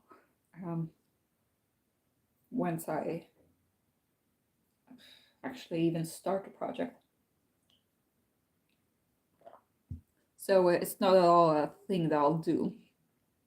But I am glad to hear that people are interested in it. But in another world, if I didn't become a writer, maybe I would become a linguist. I mean, people keep referencing Tolkien as like the epitome of INFP author. And he was a linguist. Maybe I'm trying to go into his footsteps. I don't know. But I just love linguistics. I've always found it exciting. It's like, wow, all of this stuff that I never knew about language. I could be doing so many different cool things. So yeah, if I didn't become a pilot and I didn't become a journalist or a writer, I could become a linguist. Because really the paper that I would want to write is about medical linguistics. I don't know if it's like a thing. It seems like you need to be a linguist first and not a doctor first, which kind of is sad because it's like I got through all of this work of becoming a doctor and it doesn't even count towards becoming a medical linguist. Or you can be a medical anthropologist, which studies like how different cultures have an understanding of health. And I find that fascinating, how different cultures view health. Because while I was on holiday, my grandfather was like hounding on my brother. Like he cornered my brother in his room. Basically, my brother was just like on the computer doing whatever he does on Discord or whatever. I don't understand his world. But he's doing cool stuff on Discord with his friends and playing video games. I don't know what he's doing. And my grandfather comes into his room and it's like, oh no, he can't leave because like my grandfather is like blocking the passage in the doorway. And my grandfather says, you're going to become blind if you read in the dark. And it's like, that's not the reason that he'll become blind. The becoming blind is because he's in front of a screen too long. It's not because you're in a dark room reading that you're going to become blind. And it's like, it doesn't matter what I say as a medical doctor. He's convinced of his idea that that's what happens. And it's because once, when he was little, when my grandfather has a really bad eyesight, but he's had bad eyesight since he was a child, you know? Because and he says that it's because when he started reading, he would read in the dark. And the doctor told him to not read in the dark because that would make him blind. And then, like, that advice has followed him throughout his life, and he's convinced of it now. And I'm just so interested in, like, how people get these ideas, you know? There's also this idea that garlic cloves put in your ear will stop an ear infection. But that's not actually true. But apparently what is true is that if you put garlic, like a pad of garlic by your ear, then that is kind of antiseptic. So that can kind of help against, you know, keeping it clean in some way. But it's just interesting, like, what ideas people have about different things. Because, like, the tea I drank is ginkgo. So this story is an example of medical linguistics. Which story? I have so many stories. Yes, medical linguistics. No, it's medical anthropology in that case, because it's more about the culture. My grandfather's, in his family, his culture. Medical linguistics is more that a lot of times, like in French, and also apparently in Somali language, you talk a lot about you have pain in your kidneys, and that's in your lower back. In Swedish, you don't say that. You don't say that you have pain in your kidneys. And in English, you can say it, but not as much as in French. And so every time a person will come and say, they'll point to their lower back and they'll be like, I have a problem with my kidneys.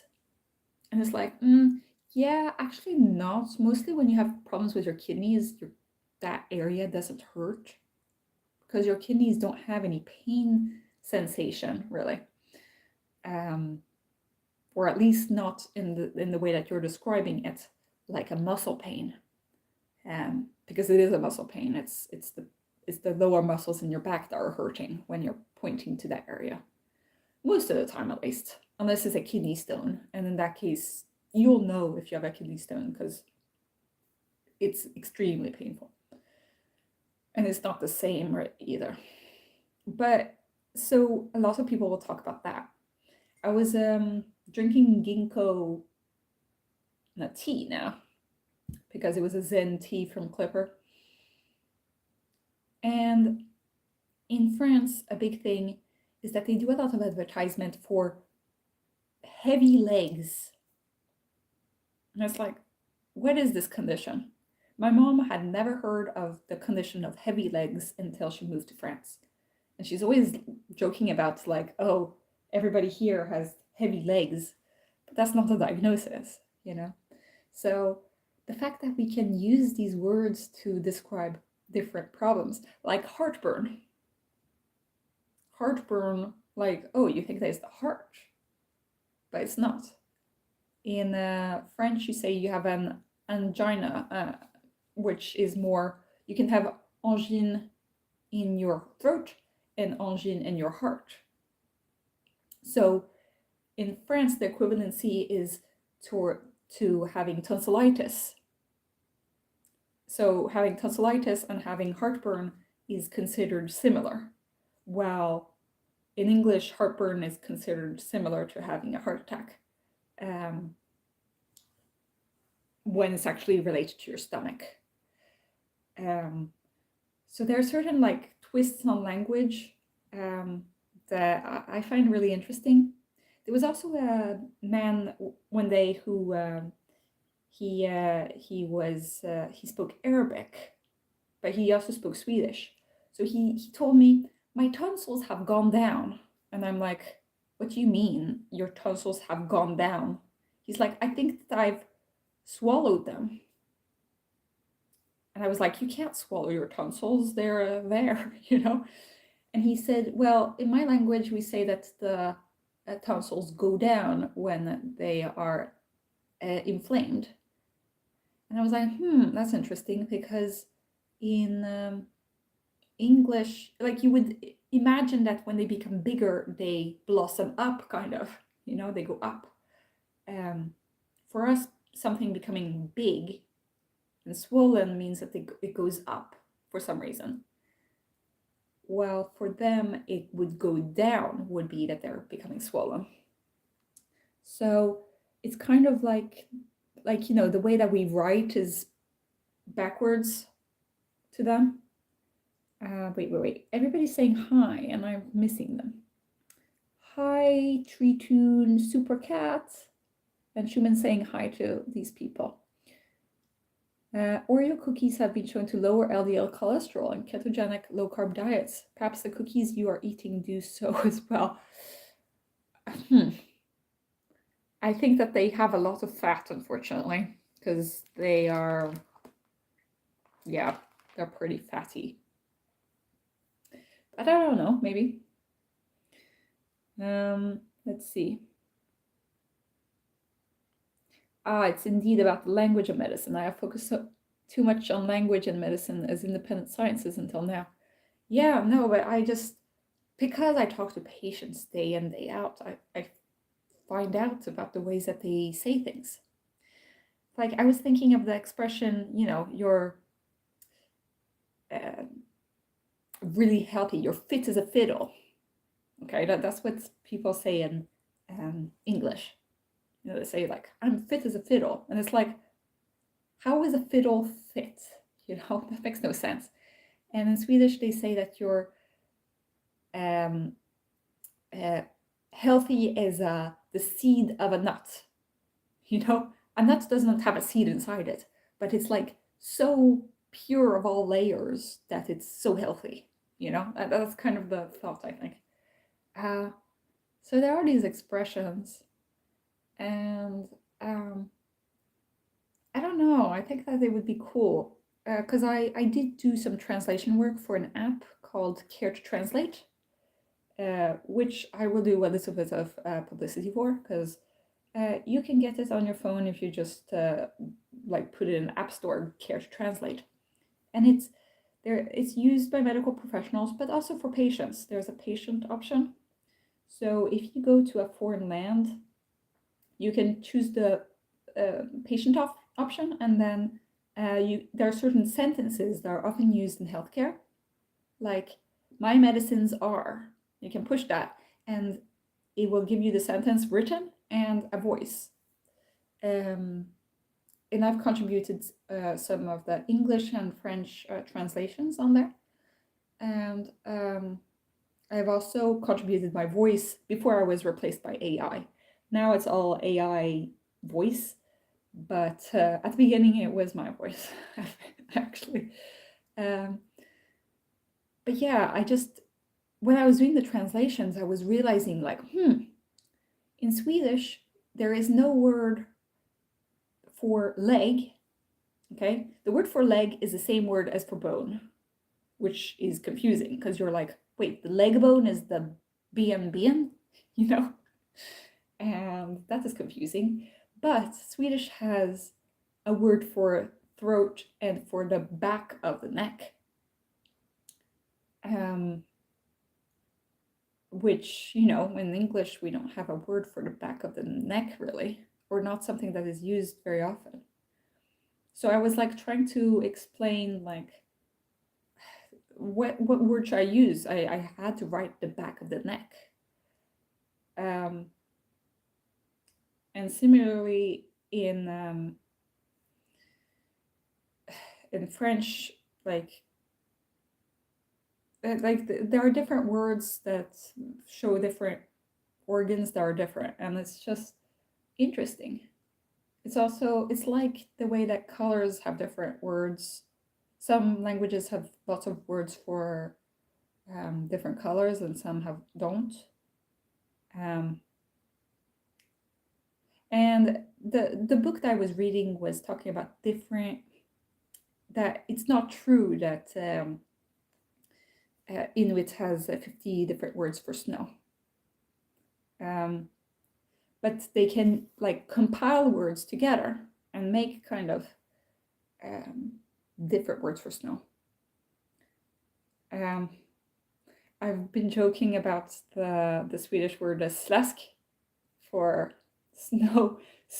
It's snow that is melted, that is disgusting, that is just like loose, gross, gray, mushy stuff, you know, that is also mixed with ice, and it's awful because it's slippery and it's wet and it's awful. And so I like having a word for it. So the slask, it's like we hate slask, and we like snow, but we hate slask. And and yeah, it's a funny word because the sound of it means what it is, slask. It's like splash, you know. It's a word that is kind of an onomatopoeia for what it means. So I find that really exciting. Anyway, okay. Let me think. What other books? Oh yes, I'm going to check my other books on my bookshelf.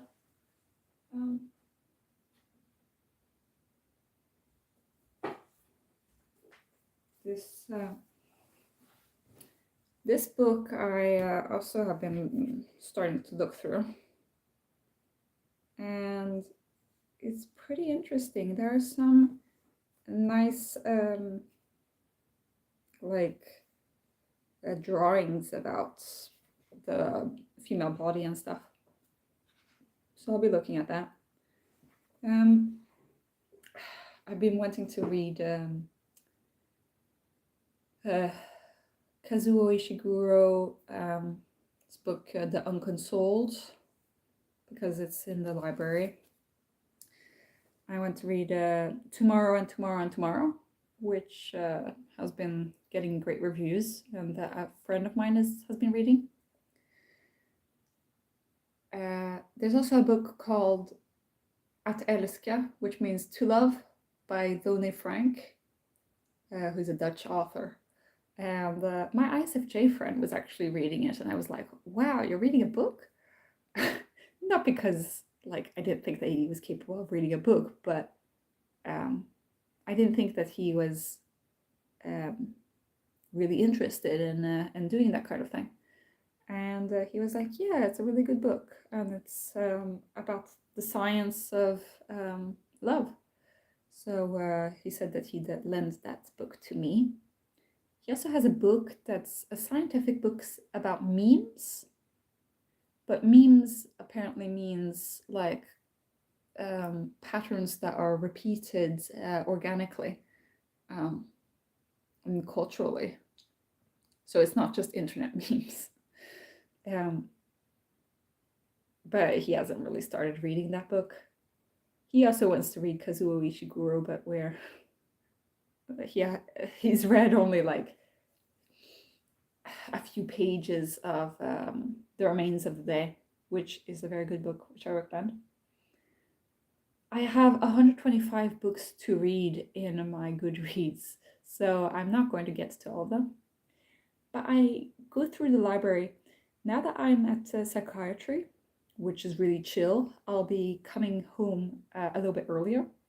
So maybe at around 4 I'll be done, and then I usually walk through town back home.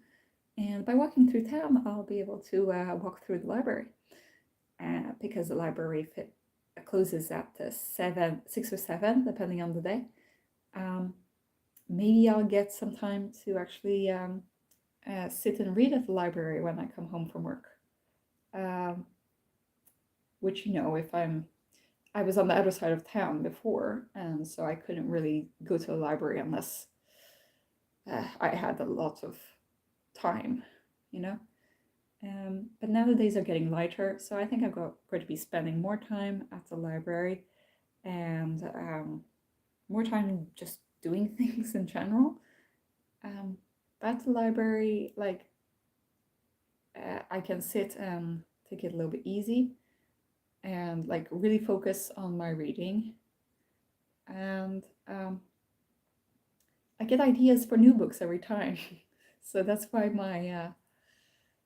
and I pass by the books that I want to read, so that like forces me to like pick them up and actually read them.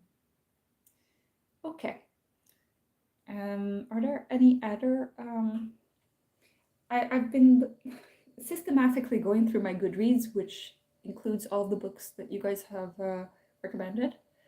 I do recommend my Goodreads. If you have any recommendations that aren't on that list, please tell me. Because yes, I already have a long to be read list. But I'm always putting more in there, so I want to keep going. But yeah, I might have missed some of the recommendations in here. Let's see. Oh wait. I keep missing a lot of stuff. Fiddles are fit as long as they're not too high strung. Sorry, I'll stop. Lol. Okay. Wait. I heard that Japan considered pink to be a very light red because of the words used in Japan. Not sure if it's true. Yeah, it used to be apparently that golden and red were like the same word in Greek or something.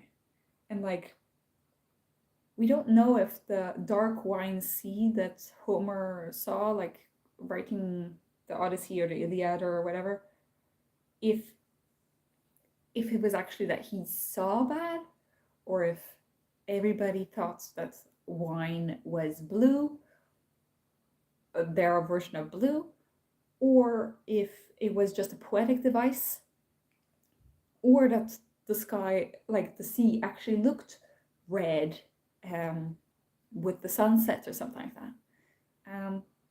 So there's a lot we don't know about the history of language. But yeah, so colors can be like that. Like often they'll say like that somebody's hair was red. Like we use the word strawberry blonde, which is kind of red but blonde.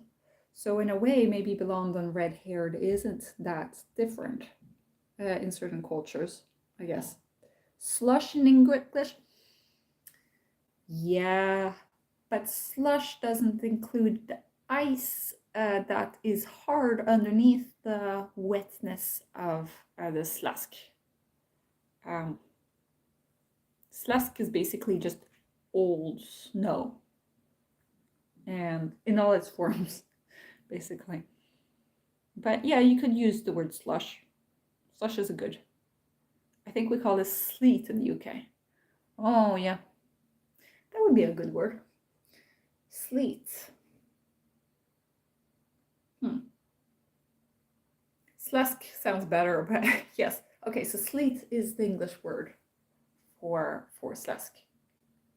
That's good. But yeah, it's not true that Swedish has 50 words for snow, nor Inuit actually. But there are certain words that only exist in certain languages and certain words that only exist in others. So it is pretty funny. There are certain words, like the word, like Swedish doesn't have a word for please, which is so difficult to deal with, because you have to just, instead you word your whole sentence politely instead of adding the word please.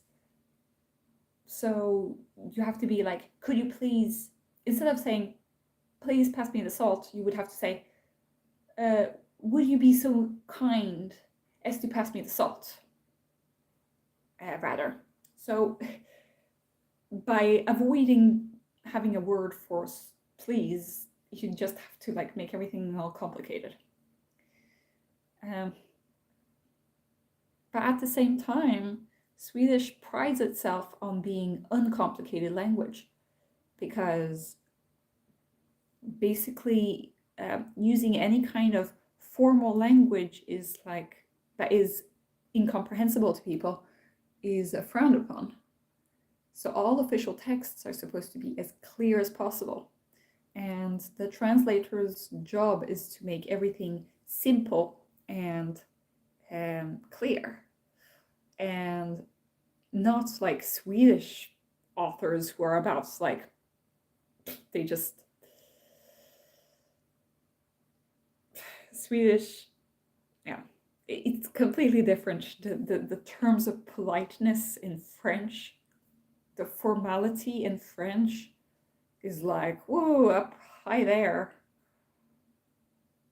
I think that it's like that in Japanese as well, where it's like you need to use honorifics and all sorts of stuff. And then you come to Sweden, it's like everybody is you. In English too, but also there is no Mr. or Mrs. You can't use those kind of titles for people. No sir, no madam, nothing. And then everybody calls themselves by their first names, and there is no last name. Nobody cares. And then, yeah, it's such an informal way of living that and when I'm writing emails, everything is so easy. So I don't even know how to write a formal letter in French. I learned that at school.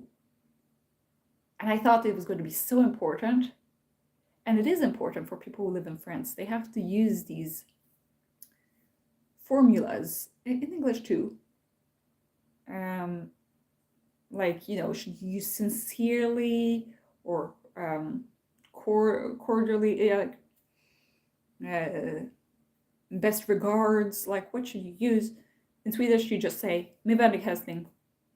You can even make it shorter and just write MVH, and then I just write MVH Ingrid, MVH Ingrid. I'm like, hey, blah, blah, blah, blah, blah, blah, blah. Then I write tack, you know, thank you.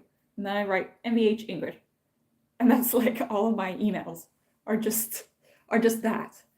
And I don't need to change it depending on if it's my boss or if it's my colleague or if it's, you know, if it's a friend, maybe I don't need to do all that. But I found out that some friends write MBH at the end. I don't know. But I don't even need to say dear. I just say hi. All of my emails are just hi, blah, blah, blah, blah. I'm so glad I can stop dealing with all this blah, blah, blah, blah. In French, it's extreme blah, blah, blah, blah, you know? It's like saying dear sir or madam, but also in French you have to accord, you have to look at the tenses and the genders. Chère madame, cher monsieur. And then you have to write everything, and everything has to be so formal. That is the reason that I left France. It was too much. But I did miss a lot of the formality when I came to Sweden. I got so shocked the first time that the lecturer, somebody called the lecturer by their first name. I was like, oh my gosh, I'm going to die. This person's going to die, what is going on? And then the lecturer just went on as usual, and I was like, what? Is that how things go here? I was so confused. Because, you know, in France, you'd be like, oh, professor, you know, you can't do that. Lol, old snow. I think I might have read before that redhead for someone with orange hair is a leftover phrase from before we decided orange was a color. So it was just a type of red. Yes, I've read that too, actually. Yeah, because you don't say that somebody has orange hair. You say that they're red-haired. And I guess that's because oranges, I mean, I think that orange was named from the fruit. I don't know. Was orange named after the fruit or the other way around? But I mean, my grandmother, who was born and raised in Sweden, she left Sweden first when she was 20. She had never seen an orange until she was 18. And then she got it at 18 as a Christmas present. She was like, wow, such an exotic vegetable or fruit. Sorry, not a vegetable, a fruit. But it reminds me a little bit of, what is it? There's that Miyazaki movie. I think I should do some videos about Miyazaki because I haven't done a lot about Miyazaki. And that's kind of weird as an INFP channel. I need to get into my Miyazaki. The Studio Ghibli films. What is it? Only Yesterday, where they bring a pineapple. And they're like, wow, a pineapple. And it's like, wow. And then like they bite into it and it's sour and they don't like it. And it was such a disappointment. No, but my grandma really liked oranges. So she found that to be a good present. And now we have oranges all over the world, you know? But so I think that was before they discovered oranges. But there must have been things in nature that had an orange color. There were flowers and stuff. But I don't know. But yeah, so red-haired is what people would say. Because they didn't have a word for orange. German is so much formality, blah, blah, blah. Swedish sounds so appealing. It is. It's really simple. My mom had an easier time learning Swedish than learning French. That I can say. As an English speaker, at least. But yeah, everything is much more simple. And so I'm glad I don't need to write formal letters. And I can basically just write to my boss like, hey, blah, blah, blah, blah. And then I'll be like, MBH Ingrid. And that's it. And I could be writing to my boss's boss and write the same way. The only thing is that I maybe be a little bit more worried about what I actually put as the content of my email. But yeah, it works. Okay, now we've been going on for 2.5 hours, so I think that it's time to end this. Is there anything else before we close the live? There's this YouTuber that I check out, Amanda Ray. She was in a cult, in a polygamous cult. So, and she always says in her lives, oh, we should close for prayer, which is basically what they say at church. If I were a real cult leader, I would say that, but no. Okay. I think that I'll go back to trying to figure out which book to read first, because I don't know which one I want to read now. I have too many books. I should probably read the book that has most, well, that I need to, oh wait, I've been missing a lot here. Orange kind of redder in some ways, Lo. It is, but you see it every time in the sunset and stuff. But maybe not enough to make it stand out from red. I think that's right about orange being named after the fruit, says Zach. Okay. The Boy and the Heron. Oh, I really want to see The Boy and the Heron. I haven't watched it yet. Do native English speakers never or very rarely say ginger hair instead of red hair? Oh, they do say ginger hair, I think. They say cats are ginger. Cats are ginger. But they do call themselves gingers or redheads, depending on We always say ginger here, the INTJ soapboxes, and I don't know if the INTJ soapboxes in England, I don't know. We do say ginger hair too in English, just never orange. Yeah, we never say orange. Okay, Supercat says, thank you for the answers. That's good to know. I wouldn't say orange hair too, but I'm not a native speaker. Knas says Treetown. Treetoon. Knas? Which language are you speaking, Treetoon? Yes, England, says the INTJ soapbox. Oh, that's nice. Yeah, the INTJ soapbox. I think that there's a comment of yours that I haven't replied to, and I'm sorry, I don't know how to reply to comments. But I probably will if I get the opportunity. Sometimes the comments are so smart, and I don't know how to reply to them because they are so smart. Anyway, knas. I mean, knas in Swedish means that it's crazy. So I don't know what knas means wherever you are, Treetoon. Knas means crazy. But does it mean ginger in some language? I don't know why you're saying knas. Okay, let me go back and... I keep having to refresh the live. I hate this thing. Okay, maybe people are going to sleep. I don't know. It seems like I keep getting more and more people viewing this while I'm getting more and more tired. I've finished the tea and the milk and the cookies. No, I haven't finished the cookies. I have about half of the package left, but I've eaten half the package. But I'd eaten a few cookies beforehand, so yeah, I haven't eaten all the cookies. Tomorrow I'll be going... Oh, there is a thing I wanted to tell you guys. So, maybe you guys remember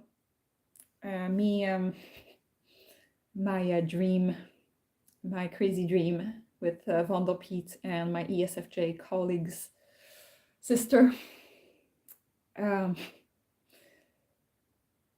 Anyway, I actually had to speak with the ESFJ's colleague's sister because because I'm doing an ADHD referral for my ESFJ's son. So, and the son did not want me to talk to my colleague about him, which is understandable. So he said, here's the number to my aunt.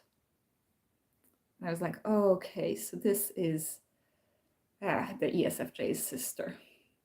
So I talked to the ESFJ's sister, and her voice was not at all what I thought it would be. It was not at all the same voice as in my dreams. So that was a bummer, you know. It wasn't what I thought. So, but what is positive is that the referral got accepted today. So yay me. And also the person who accepted it was the person who was the doctor who was helping me today at psychiatry. So the world goes round and everybody is happy, and we are all helping each other in this world. In strange ways, we are all connected. But it was pretty strange because I was like, you know, I was talking to a person that I've had a dream about, but that I've never met. So yeah, craziness.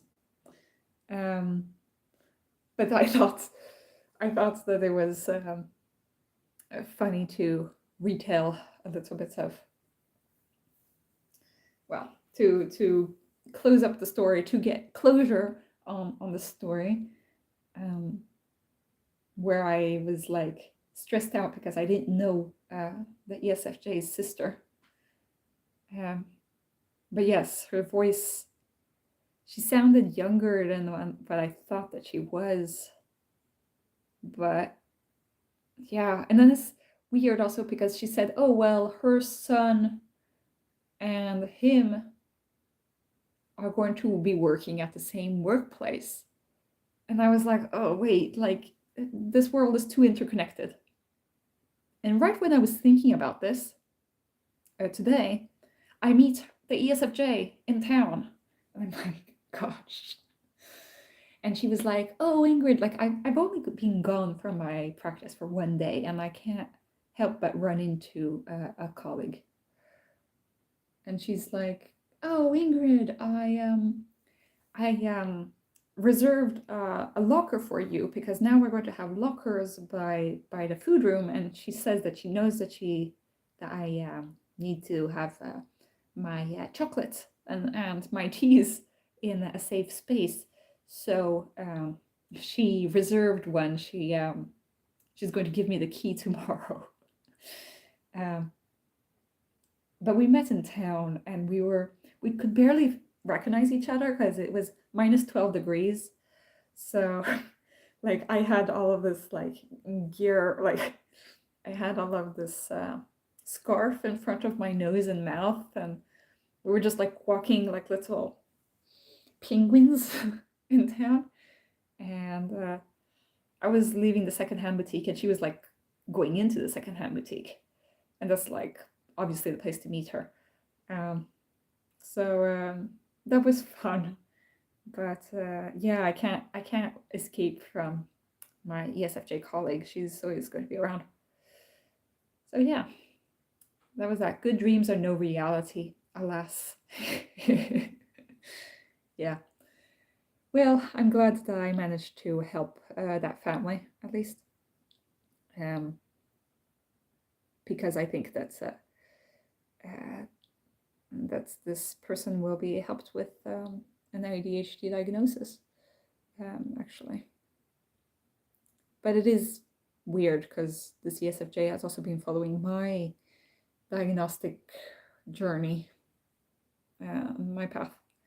So everything is so interconnected. That's what happens when you're in a small town. I mean, but yeah, okay. Now I really should go and actually read the books that I need to read if I want to keep up with my Goodreads challenge. I need to read more books, and I want to read them. It's just I'm so lazy, and instead I talk to this camera for ages. But yeah, if there's nothing else, I will end the live because we've almost been going for almost 3 hours. Okay, so have a great day, everybody. I'll leave you some time to say bye to each other because that is something that a lot of people like to do. Good dreams and an exotic have a good day to everyone. Yes, I'm like, have a good day. I keep doing that at the end of my videos. But that's how I do in real life too. Thanks for the stream. Have a good week, everybody. Yeah. Bye. Thanks for the live. Have a nice evening. It was nice to see you again. It is fun to do this on a Monday when like life sucks because it's a Monday. So yeah, good to catch this. Happy reads and all else. Yes, thank you everybody. Bye-bye. I don't know how to turn this off though. Bye.